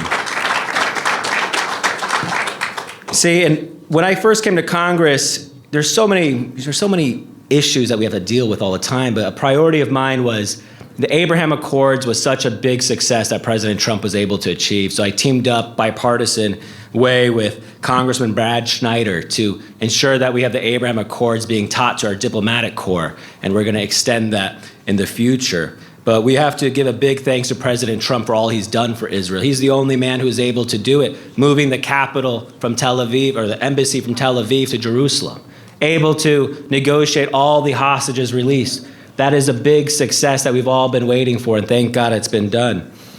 Now, as I have my office meetings, I have so many people from all sides. One of the things that I've noticed is the biggest asset Israel has is its people. It is much more diverse than people realize. You have the Druze, you have Arabs, you have Christians. It's amazing, and the best institution that embodies that is the IDF. The IDF is a very moral military, despite what some of the fake news and the people out there trying to discredit them. And we have to utilize that a lot more. And just a few weeks ago, I had the honor of hosting Yosef Haddad in my office. Yosef is a young man. He's an Arab Christian, and he served in the IDF, and he was a great representation of Israel. I had Hamad Amar, another Druze member of the Knesset there. You had Miri Regev, she's a Mizrahi Jew. She was great. I love Miri. And when people understand the diversity of Israel, that it is complicated. It's a secular yet Jewish, pluralistic democracy in a world that's in an area that's very tense. And yet somehow, if you ask any citizen of Israel, regardless of they're Jewish or Arab, ask the Arabs, I think they'd rather be Israelis than anything else. And we have to lean in on that. Because unfortunately here in America, we don't understand the complexities of that world. Many of you do, of course, because you have to live with it day in and day out. But I want to, if you look at the successes that we've been able to achieve in the past year, Hezbollah has been neutralized. That is a great success, military achievement that we have to give a lot of credit for. And if you see what's happening, listen, Ambassador Barrack is a great friend of mine, and his comments about Syria, there's a lot of opportunities there. It's complicated, believe me. My mom, she was very upset what was going on in Sweden, the situation. Of course, how could you not be? But we have to know there's Kurds that need their rights protected, the Christians that need their rights protected, the Druze that need their rights protected, the Alawites.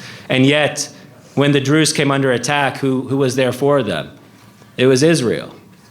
And we need to advertise that to the world, because Israel has protected the minority rights in that region more so than any other Arab country over there. And we have to lean into that. But, as I said always, America first does not mean America alone. And America and Israel must continue standing strong together. We have to highlight the national security impact. I had the greatest honor of serving in the United States military. It's one of the greatest honors of my life. Why? Because When you're in a place like the military, it doesn't matter if you're rich or poor, doesn't matter if you're Muslim, Christian, Jewish, atheist, doesn't matter. You can be from West Virginia, Arizona, Alaska, Florida. You wear that same uniform. You have that American flag on your right shoulder sleeve, and you know why you are there fighting. And the same with the IDF. That's why I love the IDF and what it represents. So we have to ensure that this relationship continues to be stronger. And it requires people like myself who are brave enough to talk about this. Unfortunately, what we discover, especially now, it's very scary. Isn't it amazing 100 years ago, the rise of Hitler happened in the beer halls? We act like it can't happen again, or that seems like so far removed from history, but it seems very similar and scary what's going on now. And I don't say this to frighten you, because I think in many ways, you all have become stronger, your allies have become stronger, and there's all these voices out there, but it's something to be concerned about. And I say that to be as open and honest with you. And it's something we have to deal with, this reality, because we know that anti-Semitism, believe it's just the normal course of human history, sadly. So we always have to discover, and that's why Israel as a state and its charter is so important and why it must endure. And I want to end on this great quote from one of America's greatest heroes, President John F. Kennedy. Israel was not created in order to disappear. Israel will endure and flourish. It is the child of hope and the home of the brave. It can neither be broken by adversity nor demoralized by success. It carries the shield of democracy and it honors the sword of freedom. And with that, God bless you all, God bless the United States, and God bless President Donald J. Trump. Thank you so much, everyone. Please welcome TV host Mark Levin, whose program Life, Liberty, and Levin is Fox News' most watched weekend primetime show, widely known to his global audience as The Great One. Levin stands among the most influential and recognizable voices in contemporary media and political commentary. Let's have a warm welcome for him.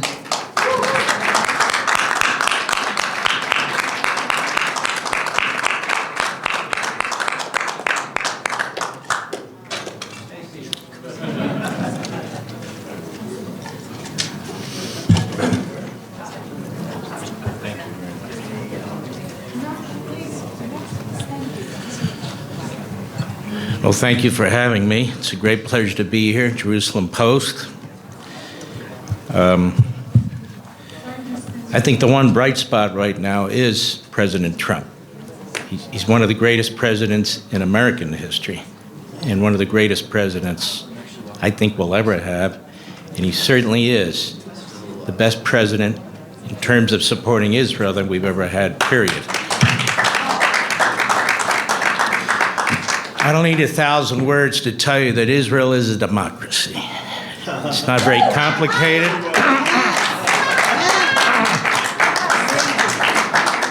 And I don't need 1,000 words to tell you that Israel is surrounded by enemies. Qatar is an enemy. Ask the 9/11 survivors what they think about it. Even Saudi Arabia hates Qatar. Now that's saying something right there. If Iran's an enemy, how is Qatar not an enemy? In terms of things that Israel has done and others have done that hasn't seemed to work out over the years, I strongly disagree. Look at every war Israel's been involved in. Even in '67 when they attacked first, it's because they were being surrounded. In every single war Israel has been involved in, it's been a defensive war to protect its people and its boundaries, period. Egypt learned the hard lesson. People forget Cairo was surrounded by the Israelis, surrounded. It was the old Soviet Union that threatened to go into the Middle East, and it was Richard Nixon who stopped them. And he put our nuclear bombers on alert, and he told Brezhnev that they're on alert, and they changed over so the Soviet satellites could see the removal of conventional bombs with nuclear bombs. Israel pulled out. It took two great men to make a peace deal. In the Middle East right now, there's one great man, Benjamin Netanyahu.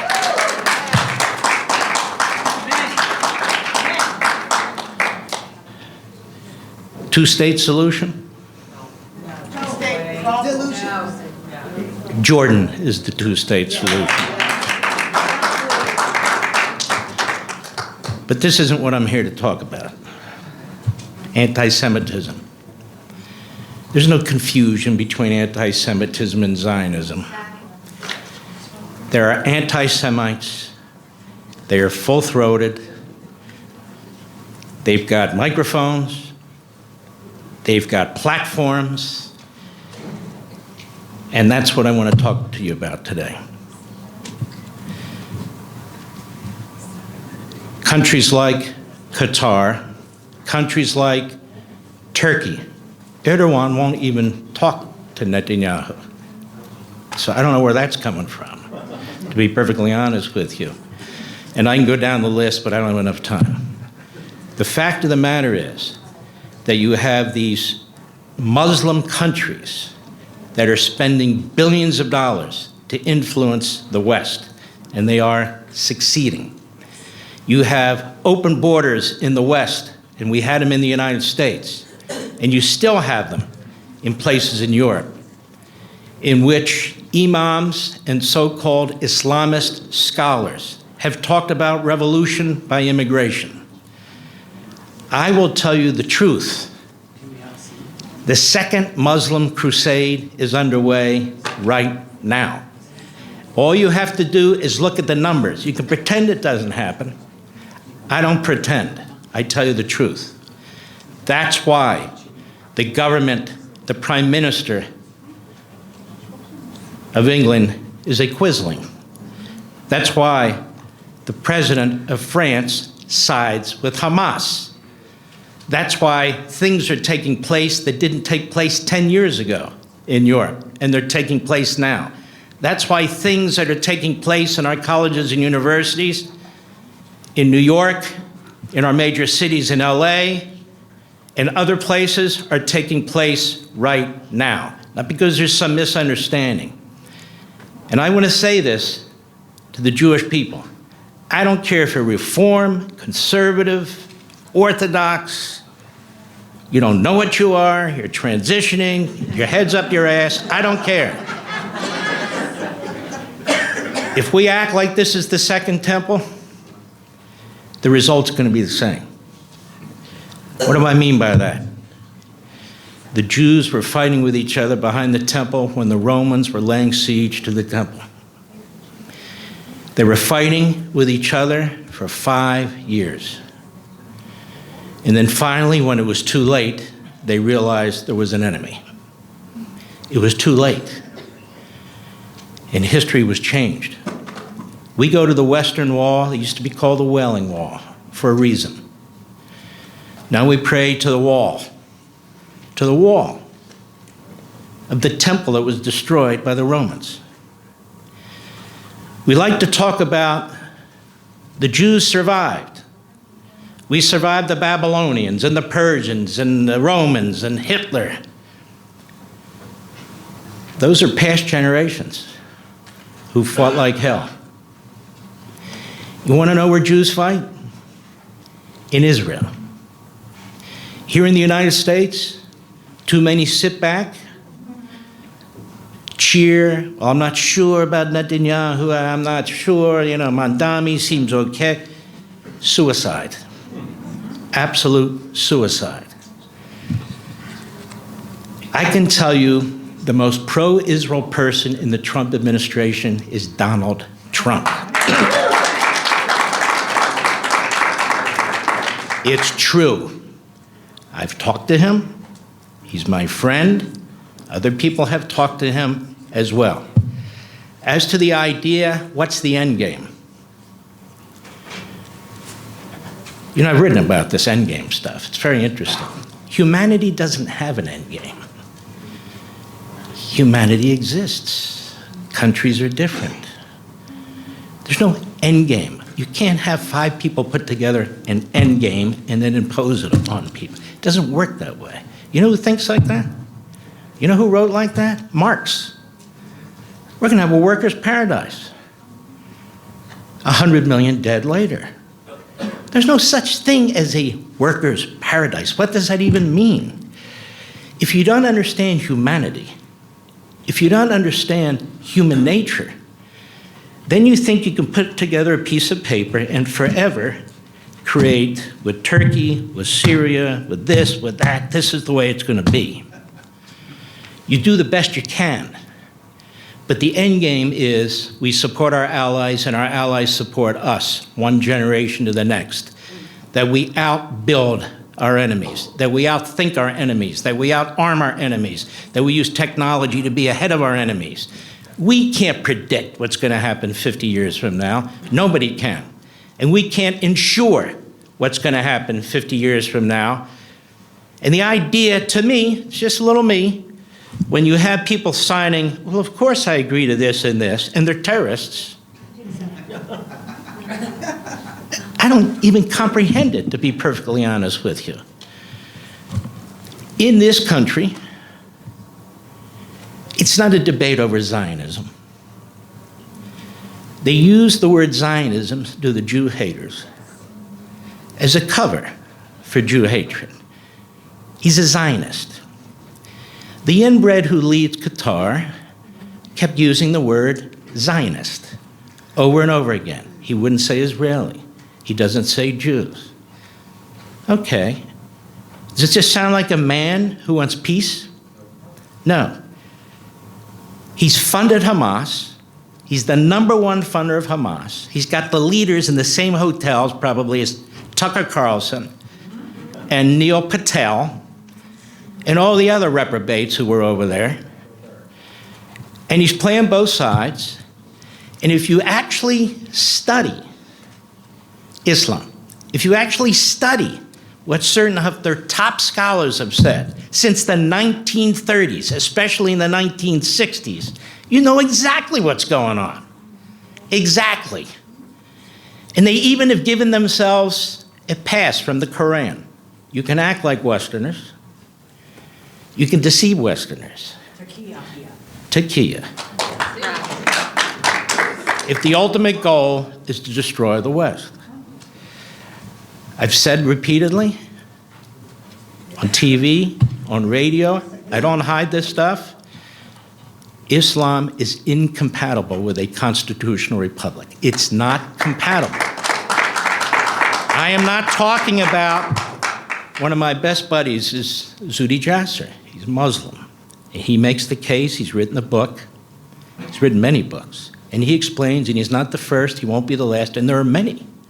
All you have to do is read them. Judaism went through a reformation. Christianity went through a reformation. Islam is stuck in the 7th century.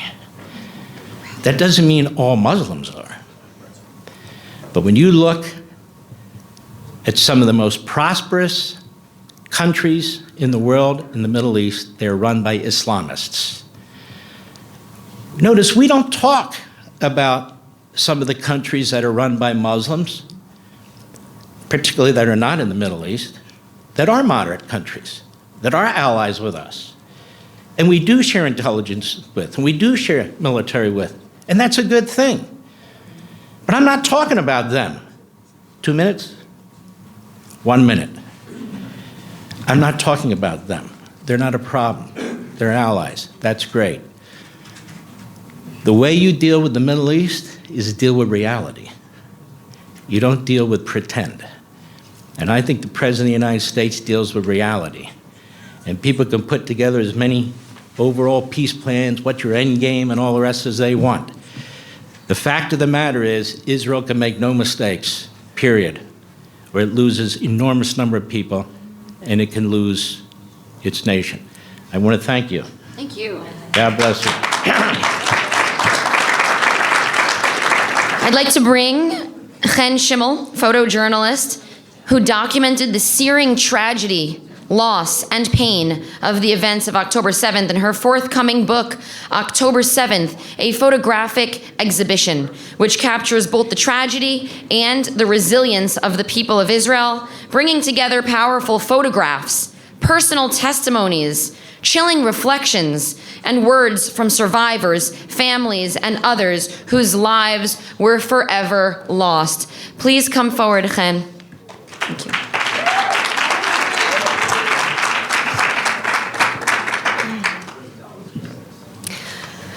Good afternoon. I am Chen Shemal. I am 26, and I am a photojournalist. I didn't always think I would be a photojournalist. I picked up my camera when I was young, and without even thinking about it, I knew that this was my way of seeing the world. This was my form of expression and my way of telling stories. It started with street photography, just walking, watching, capturing a moment, and making it still. But as I got older, I felt that it wasn't enough. I didn't want to use my camera just to capture moments. I wanted to document. I wanted to bear witness. I think the first time I truly did was when I stood in Auschwitz, when I was only 17. I was on a school trip, but it was more than a school trip. It was personal. It was deeper than that. My grandmother fled Poland as a baby.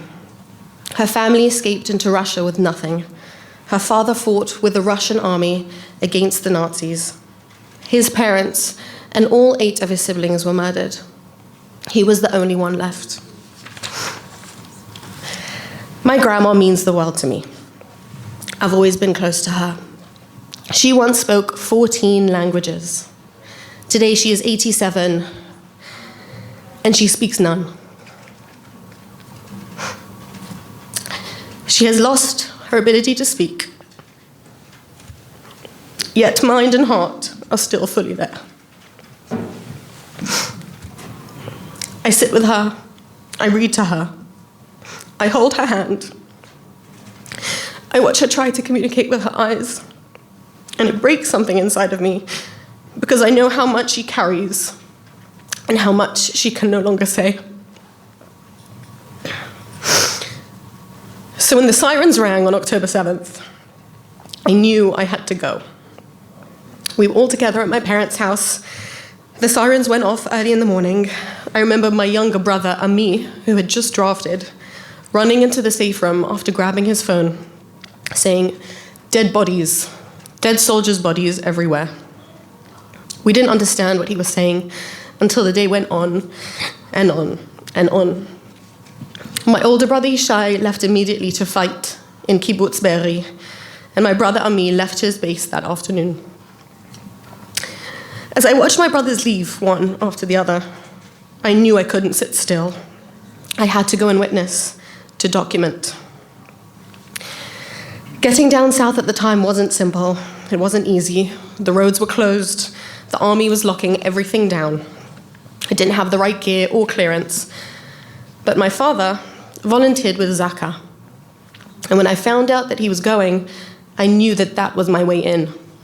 It wasn't planned, it wasn't official, but I took the opportunity because something in me knew that I had to go. We left early in the morning. I sat in the back of the car, quiet, watching the road. I didn't know exactly where we were going, but I knew we were heading towards something that already felt like it would change me. We arrived in Be'eri. The streets were silent. The smell still lingers. Everything was still. Bikes were lying where children had left them. Car doors left open. Bullet casings scattered across the ground. The houses were scorched. Windows blown out. Bullet holes everywhere. Life had been frozen in the middle of itself and then shattered. Be'eri was once home to around 1,200 people. On October 7th, 95 of them were murdered and 30 were taken hostage. Since that day, I haven't stopped documenting. I have traveled up and down the country, photographed inside Gaza, on the Lebanon border, with hostage families, injured soldiers, evacuees, Nova survivors, and Zaka.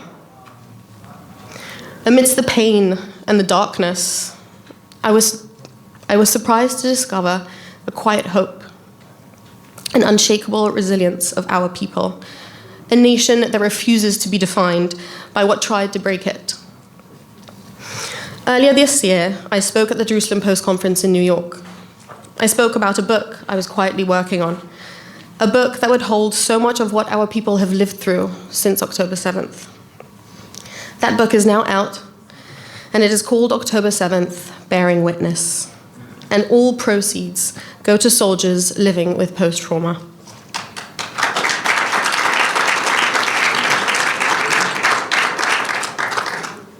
This book brings together the photographs and testimonies I documented throughout the war, images of devastation, but also of courage, of compassion, and a quiet strength of the people that I met along the way. Bearing witness matters.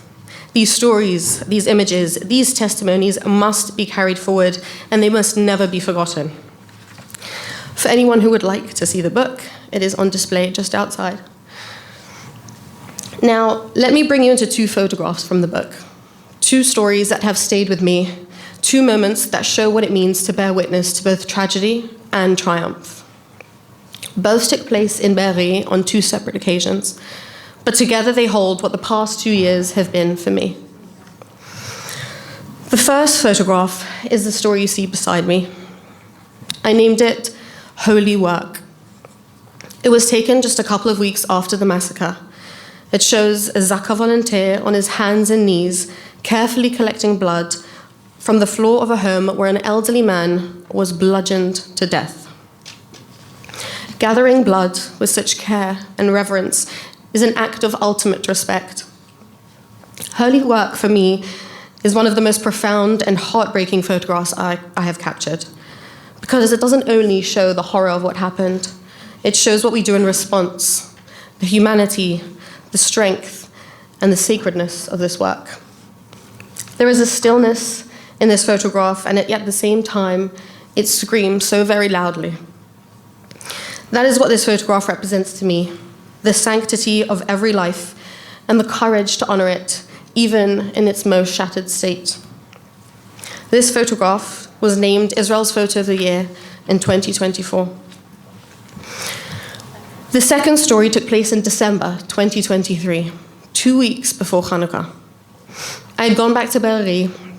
It was early in the morning, quiet and still, and then I saw him, Yuval, one of the Haran family members kneeling in the ruins of what had once been his family home.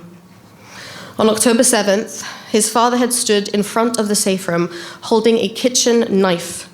His wife, his daughter, and his grandchildren were inside. He was trying to protect them, and he was murdered. 7 family members were dragged out of that very window and dragged into Gaza and taken hostage. And now Yuval had returned to sift through what was left, searching for fragments of a life that had once been there. There you can see him in the photograph beside me, God's rays and buckets. 2 members of the Haran family crouched low in what used to be their parents' bedroom. Everything around them is scorched. Broken glass, twisted metals, pieces of a home once filled with life. And then there is light. It cuts through the window, sharp and soft at the same time, falling onto the ash and the dust. You see the darkness and the destruction, and yet the light is there. It breaks through ever so softly. This moment and the photograph that holds it left its mark on me because it captures something of who we are as a people who know how to spin light out of darkness, who take what has been shattered and refuse to let that be the end of the story. We do not deny the grief, we carry it to rebuild, to return, and to lift the light again. This photograph is not about what was destroyed. It is about what could not be destroyed, the triumph of the human spirit. And that is what I saw in the room, in that light. This is what calls me back again and again, to bear witness, to document what happened, and to carry it forward, to honor the people who can no longer speak for themselves. And a part of that is for my grandma. She cannot speak the way she used to, but she carries everything. And I carry her story too with my camera.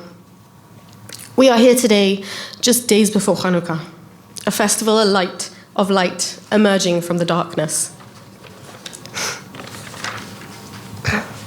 of rededication after desecration. My book, October 7th, Bearing Witness, is part of that carrying forward. It is not an easy book, but it is a deeply human one, a record of who we are and the light that rises from so much darkness. These stories belong to us all. They must never be forgotten. They must never be denied, because the story is not over, and neither is the light.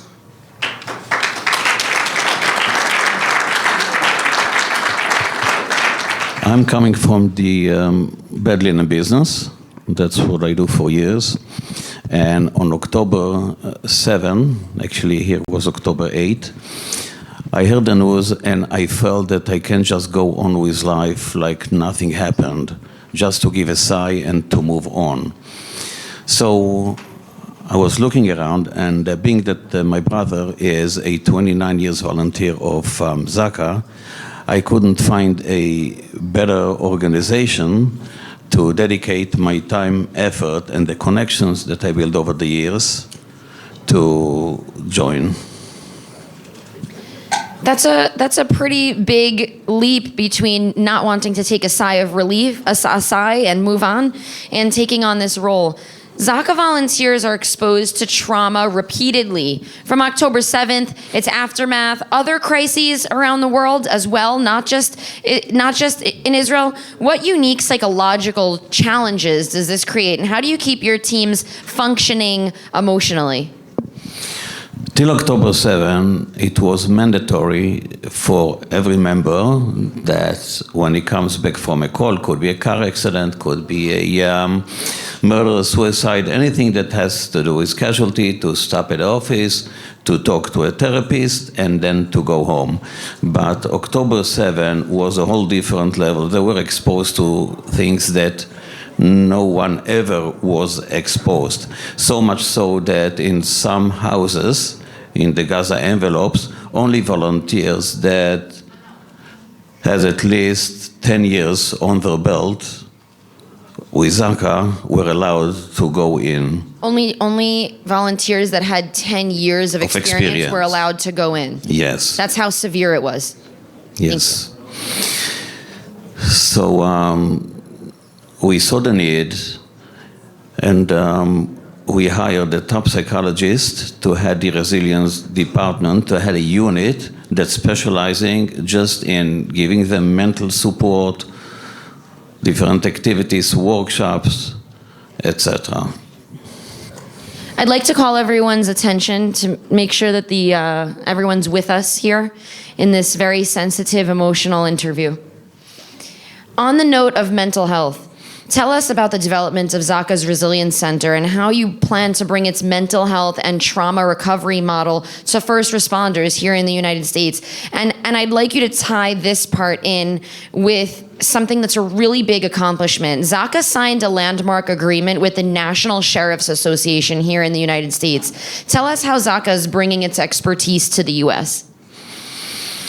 So basically, nothing that in the books, in the textbooks, was enough to help our volunteers, because no person ever, no first responder ever experienced anything similar to what they saw. So nothing in the book was so much so that Simcha, that's here with me, spoke to a psychiatrist. After 10 minutes, the psychiatrist said that he needs to go out for a cigarette. He went out and never came back. It was too much for him. It's a true story. So we hired a top psychiatrist. Basically, now she sees what works, what not, what to be changed. And I connected her with a professor from John Jay College, and together they're working on a book that eventually will be the textbook and the guidelines how to treat first responders, because that's something that was never experienced, done. They never know what works, what's not. So that will become the textbook in colleges for years to come. So when we signed right here in Washington about 10 months ago, the partnership with the sheriffs, one of the things that we shared with them and we are sharing with them is the experience of our psychologists, that they're sharing it with their psychologists so they will have a better understanding and be more prepared. Many agencies and countries lack the training on how to handle the deceased with dignity, which is a Zaka specialty. What core principles does Zaka teach that change the way that first responders approach a death scene? So the authorities, what they have in mind is to document the forensics, to clear the area first, to open up the road first, and they don't really think about that the body was a human being, that there is a family that's waiting for a closure.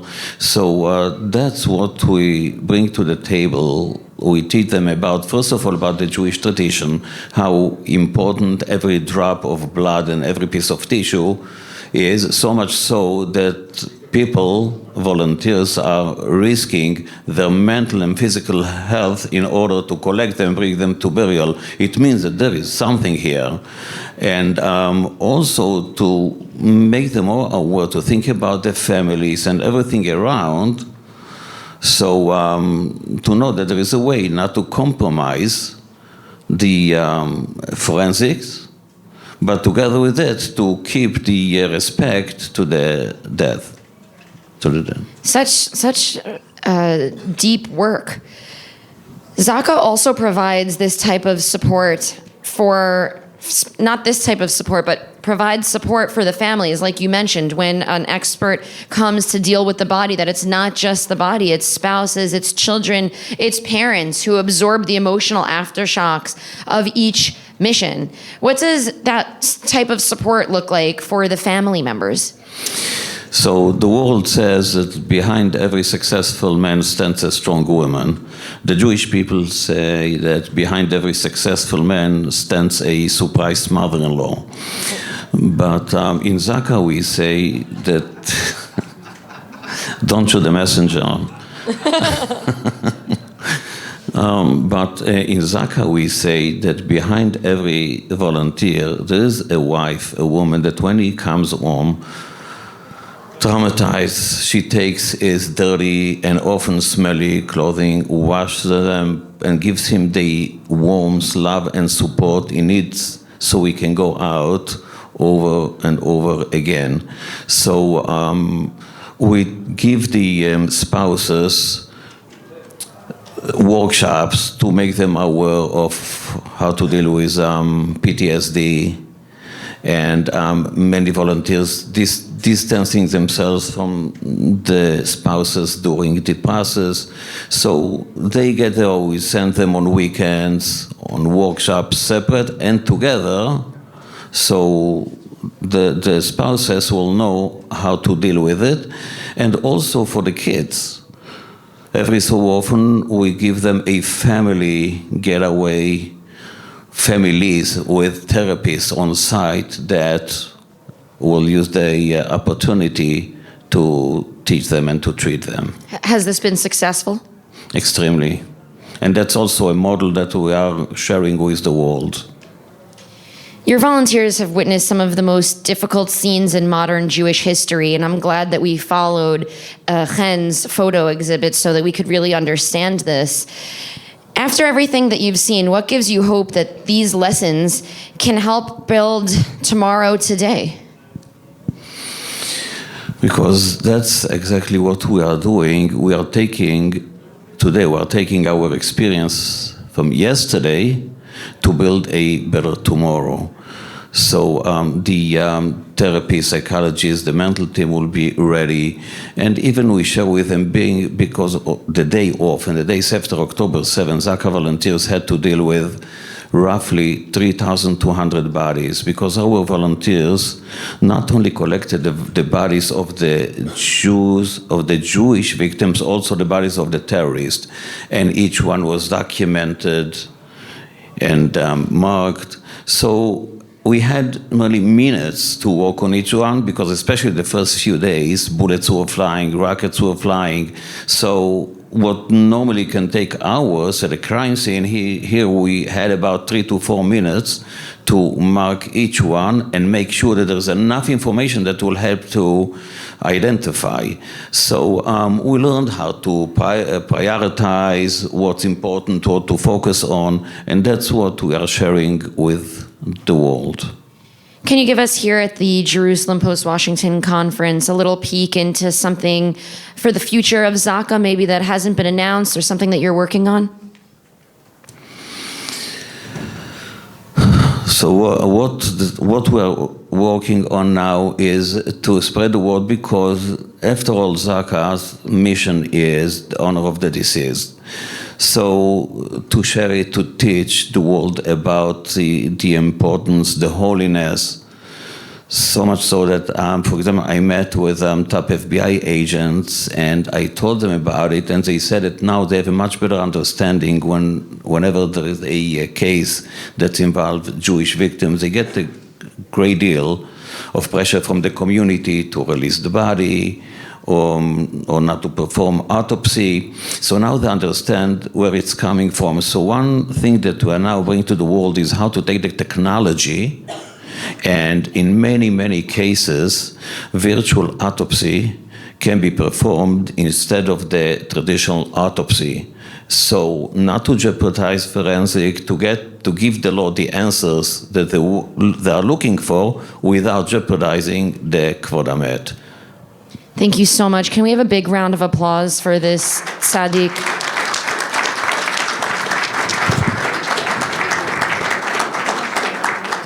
We are honored to welcome Eric Fingerhut, President and CEO of the Jewish Federations of North America. Under his leadership, JFNA, one of the largest and most influential Jewish organizations in the world, mobilizes resources, strengthens Jewish communities, and provides critical support for Israel and Jewish life around the globe.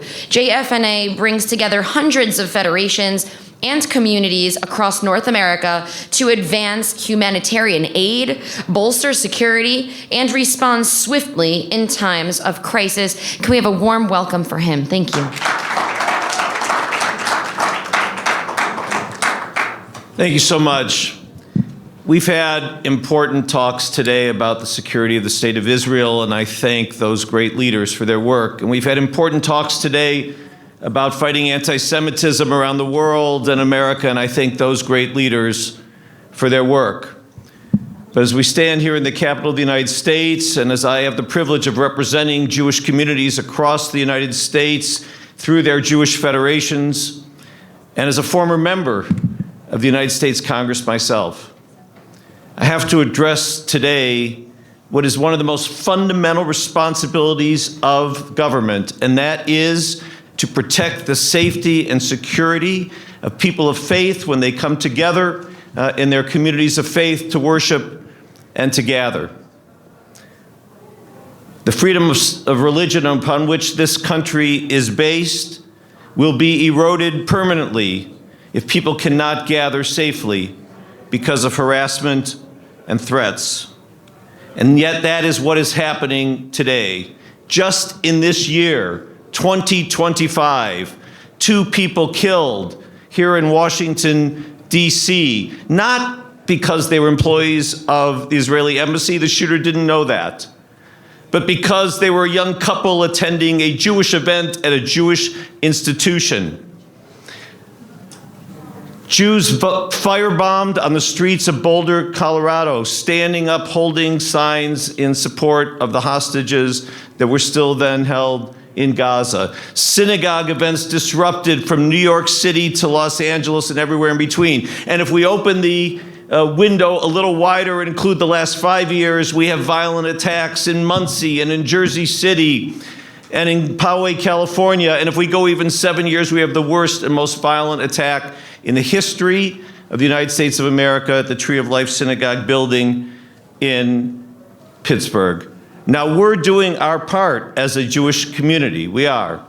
We now have a full-time professional community security director in every single community working for their Jewish Federation, connecting together every synagogue and every Jewish institution together with their local law enforcement, and every synagogue budget and every JCC budget and every camp budget and every Jewish day school budget has within it now today funds for security to protect every single event that is happening across the country. But it's not enough. We need more help. And so after the shootings here in Washington, D.C., the entire Jewish organizational world came together, over 46 organizations, to develop a 6-point security strategy that we have presented to this Congress, in this building, in this United States Capitol, and that we today ask again for the support on both sides of the aisle of everyone who cares about the protection of communities of faith in this country. That plan is simple. We appreciate the support for the Nonprofit Security Grant Program, which has provided so many resources for our synagogues to buy cameras and to strengthen their facilities. But it's not enough. Only half of the need is being met. It must be fully funded. The rising costs of security personnel, every single event must be covered. We need assistance and support. Our local law enforcement are being called upon in every single community to protect the synagogues and the communities, and they need our support. And our federal law enforcement, the FBI and the Homeland Security, are being stretched too thin. They too need the resources. We spend over $1 trillion to protect this nation from foreign threats. We need to protect against the domestic terror here at home as well. And we've heard today also about the threats that are being fostered on social media. Every single one of the attackers of Jewish institutions could be found to have been activated and educated and recruited on social media. And finally, prosecution of every single incident of harassment of a Jewish institution or of another faith institution. This is our agenda. And this is our call to the United States Congress today. In his letter to the Jewish community of Newport, Rhode Island, the first president, George Washington, famously wrote, "May the children of the stock of Abraham who dwell in this land continue to merit and enjoy the goodwill of the other inhabitants, while everyone shall sit in safety under his own vine and fig tree. And there shall be none to make them afraid." My friends, in this 250th year of American independence, let's work to make the words of our first president true once again, and continue to enable the Jewish community of the United States of America to flourish and grow in this great free country. Thank you. I would like to conduct a conversation with Rabbi Scott A. Berman. Scott A. Berman is a director for English-speaking countries at United Ed and a veteran leader in Jewish education. He now plays a key role in advancing the innovative project Aleph Bet. Mr. Berman, please come to the stage. The thing with Hebrew is the fact that only when you leave or come to the States from Israel, you understand how significant this is in one's life. But I would like to ask you, Mr. Berman, Project Aleph Bet has truly become one of the most significant initiatives in Jewish education across the diaspora. What sets the project apart, and why did you personally choose to invest so much of your energy and experience in it?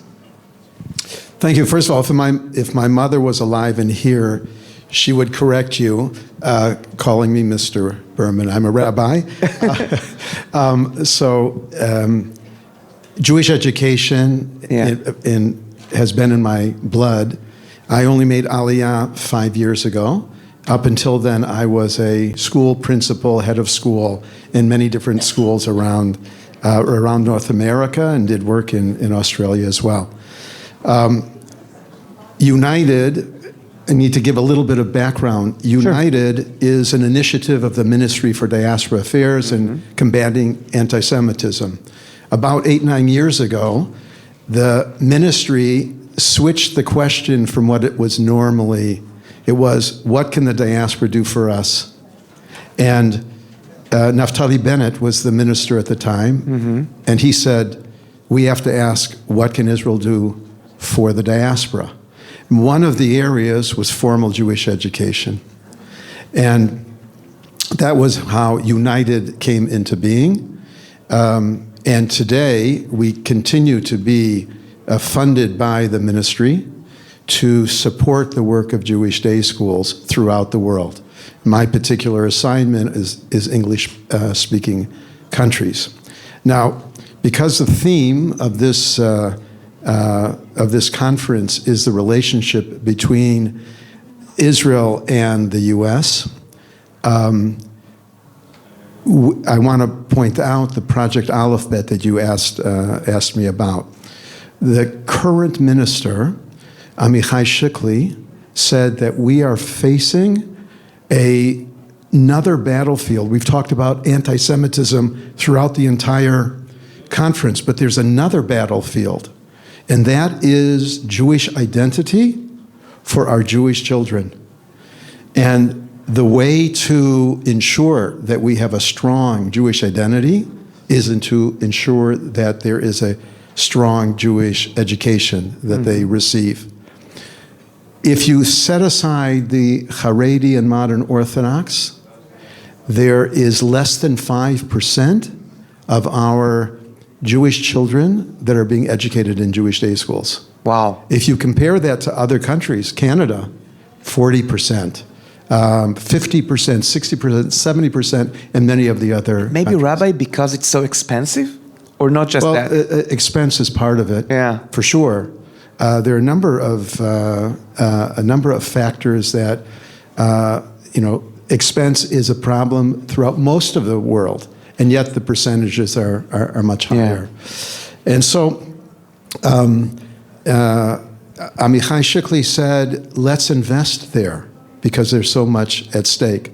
And so we turned to our friends at JFNA, Eric Fingerhut, who you might say would not be a natural place for us to turn to, but because of Eric Fingerhut's leadership and his understanding of the importance of Jewish education, he embraced this partnership. So the state of Israel and the North American Jewish community have come together as partners to find ways that we can increase enrollment into Jewish day schools. And so we moved forward with this project where it's pilot. We take 6 different initiatives that exist here in the United States that focus on increasing enrollment. Each one that has a different model. There's affordability models that addresses what you're talking about. It's so expensive. There's marketing.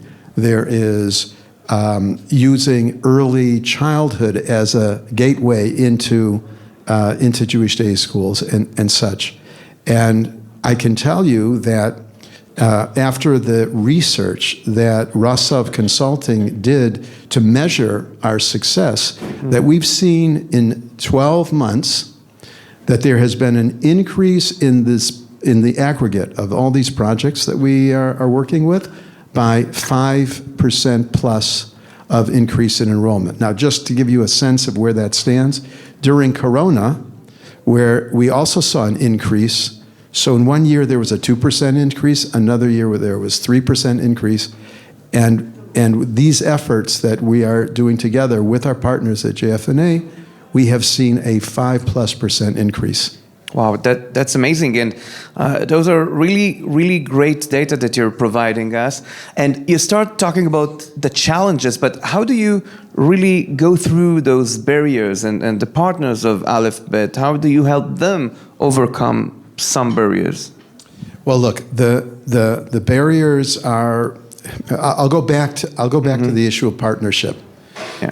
This cohort that we have are people that are local and working on the ground and understand the setting that we face here in the United States. And by us coming together with them and working through the issues, whether it's how do we market better or how do you overcome affordability? It's so expensive, Jewish day schools. It goes from anywhere between $20,000 tuition a year, $20,000 to $60,000+ a year for a single child.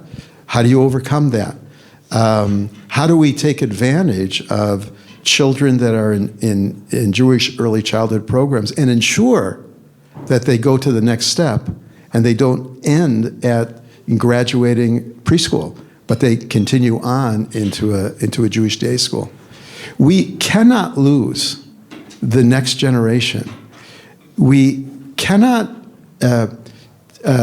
allow for Jewish identity not to be strong. Yeah. We have to find ways to invest in the future of the next generation. And it requires a strong Jewish education, summer camps, gap year programs, Israel trips. All these immersive programs are the things that, the stuff that leads to strong Jewish identity. That's amazing. So before we conclude this interview, what is your dream for the next year with this specific project, Rabbi? My dream would be to see the growth another 5%. That would be remarkable if we had that. But beyond that, it's not just about the 6 initiatives that we're working with. What my dream would be is that these initiatives spark other communities to want to replicate in their own way, because every local situation is local and requires its tweaking, but that other communities, by the way, we're beginning to see that many other communities are seeing what others are doing and succeeding with, and they're saying, you know what, we need to invest here as well. So that would be the fulfillment of my dream for the coming year.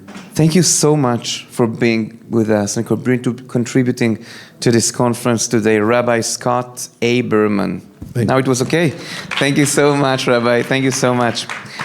Okay, so actually, you guys are, I think, many Jewish and Israeli people would love to do and to be what you're doing every day. I guess let's start with you, Tila. What is for you to be in 2025, especially when we approach the end of 2025, when we see all the ecosystem of people that we thought they are with us, conservative, not in the orbit of the president, but you know what I'm talking about, names like Tucker Carlson and Candace Owens, all day long we talked about. But you guys, I want your opinion, because some people are being afraid right now to say, it's not just 2.5 years since October 7th, but especially today. What do you think? I understand why people would be afraid. Many times people are afraid for their business. People are afraid because of their image. People could be afraid because of their physical security. We're living in a time where fear is real, and there's a reason for it.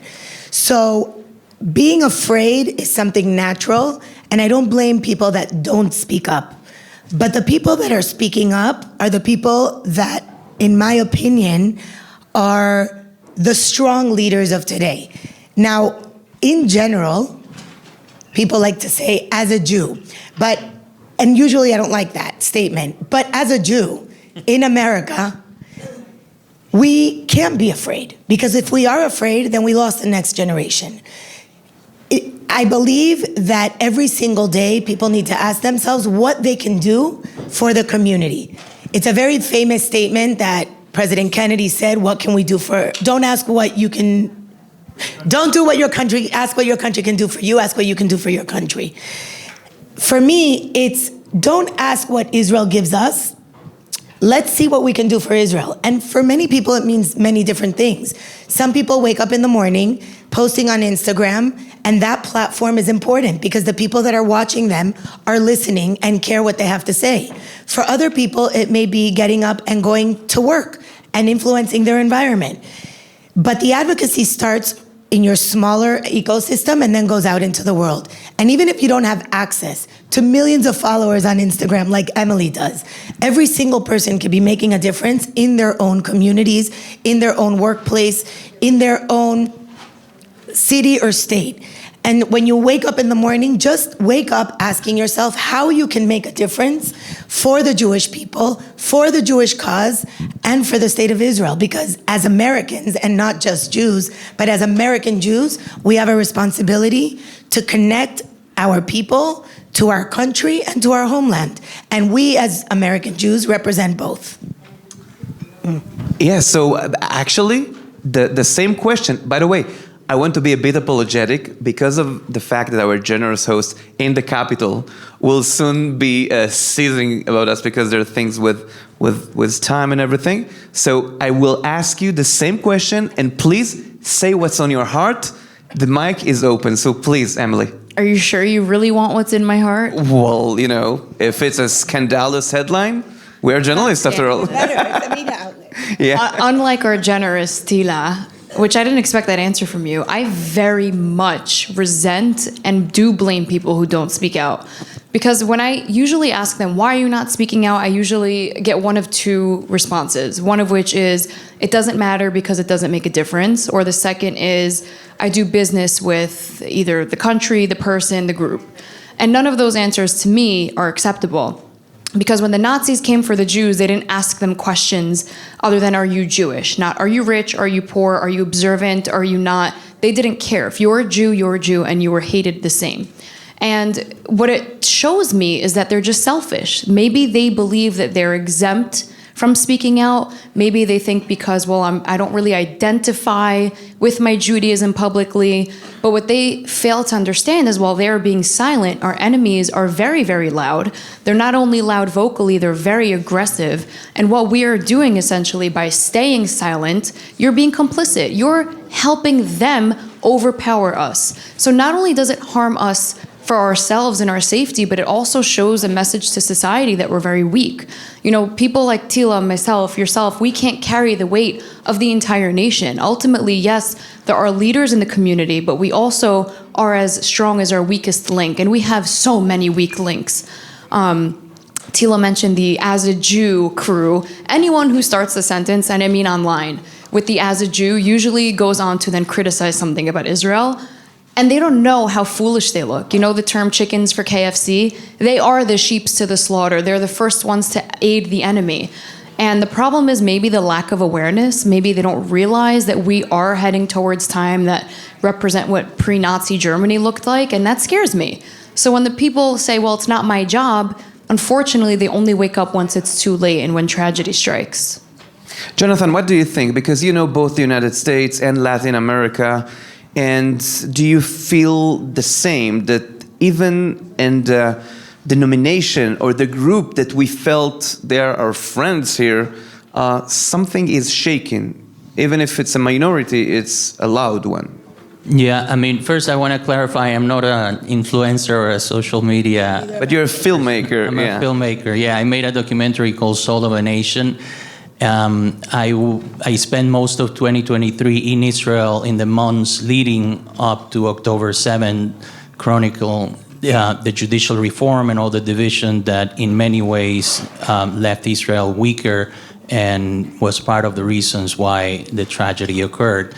And my approach to the war of communication that we are fighting and we are failing at is that I feel like we are on the defensive. I'm a storyteller, I'm a screenwriter, and I'll tell you something that worries me. The word hasbara means explanation. Only villains explain themselves. Heroes show their heroism through struggle, through learning, to failing, to being imperfect but overcoming their challenges. For some reason, Israel has been very shy about showing its truth, which is a diverse society, that it's learning a lot. It's a young country that has people who disagree with each other. And the documentary we made has been exposed to borderline anti-Semites. Okay, we're talking people who can be safe. Those friends who are no longer friends because they were infected by the social media propaganda. And the response has always consistently been, why was I never told any of this? And the reason is because it's not natural instinct when you are on the defensive to speak only about what's perfect. But nobody likes perfection. A hero is never perfect. Only a villain brags about being perfect. So my encouragement, and you can watch Soul of a Nation in Apple TV, and every Jew that I've showed it wants to show it to all their non-Jewish friends because it shows humanity. It shows an Israel that is imperfect, and that is something that we can be proud of. It's a country, every country has challenges, and the epic of Israel is that those challenges are being overcome under enormous threats and impossible odds. So before we wrap it, yes, please, yeah, okay, yeah. So before we wrap it up, because you said so many great things, if you, and Tila, let's do the round once again through you. Do you have a practical advice? What people should do, what everybody in the room or states, I don't know, take us just to a practical thing that should happen. I just want to tell you that there's a quote by Yoni Netanyahu, Zichrono Livracha, in his book, in his letters, and it says something to the sound of, Israel is not perfect, but she's mine. And I will do everything I can to defend and protect her.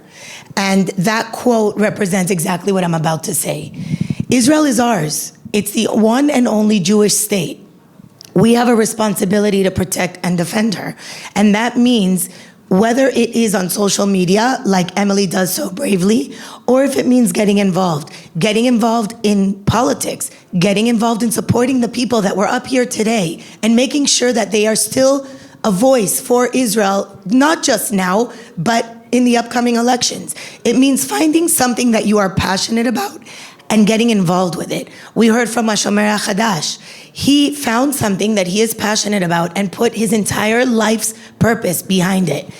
Some people connect to education, some people connect to children, some people connect to widows and orphans, which unfortunately there are so many of, injured soldiers. We are not a perfect society, but we are a kind society. We are a society that historically has always supported each other, helped each other from the diaspora or from within. And it is very important that no matter where you are, and as a Jew, the positive comes out after they say that statement. Because as a Jew, we need to support Israel, we need to support each other. We are a minority, and we only have each other. And so I encourage people to find one thing, two things, three or more that you are passionate about and do something about it. Because my life every single day revolves around what I can do for my people. And my people could be my Jewish community in Miami, the American freedom rights that I believe in, or Israel. So whatever it is that you find engaging and that you find important, get involved, speak up, and do something, because it matters. And every single one of us can make that difference. I'm looking around the room and it's really the very end, so it's basically my friends and family. Thank you for staying till the end. But the people that I support, the people that I surround myself on a regular basis are like-minded people. People that love and encourage, support each other to continue to do good, and support America, the Jewish people, Israel, and Western civilization. Thank you so much, Tila. Please, Emily. My answer is very similar. I genuinely believe, since we're going on quotes all day, the Rebbe himself, he was consulting a student once, and the student really wanted to leave. He was studying engineering. Apparently, he was one of their greatest students, and he told the Rebbe he wants to quit, go to a yeshiva in Israel and study Torah all day. And the Rebbe told him, but you're so talented. You don't leave your talent to go find Judaism. You find the Judaism and bring it into your talent.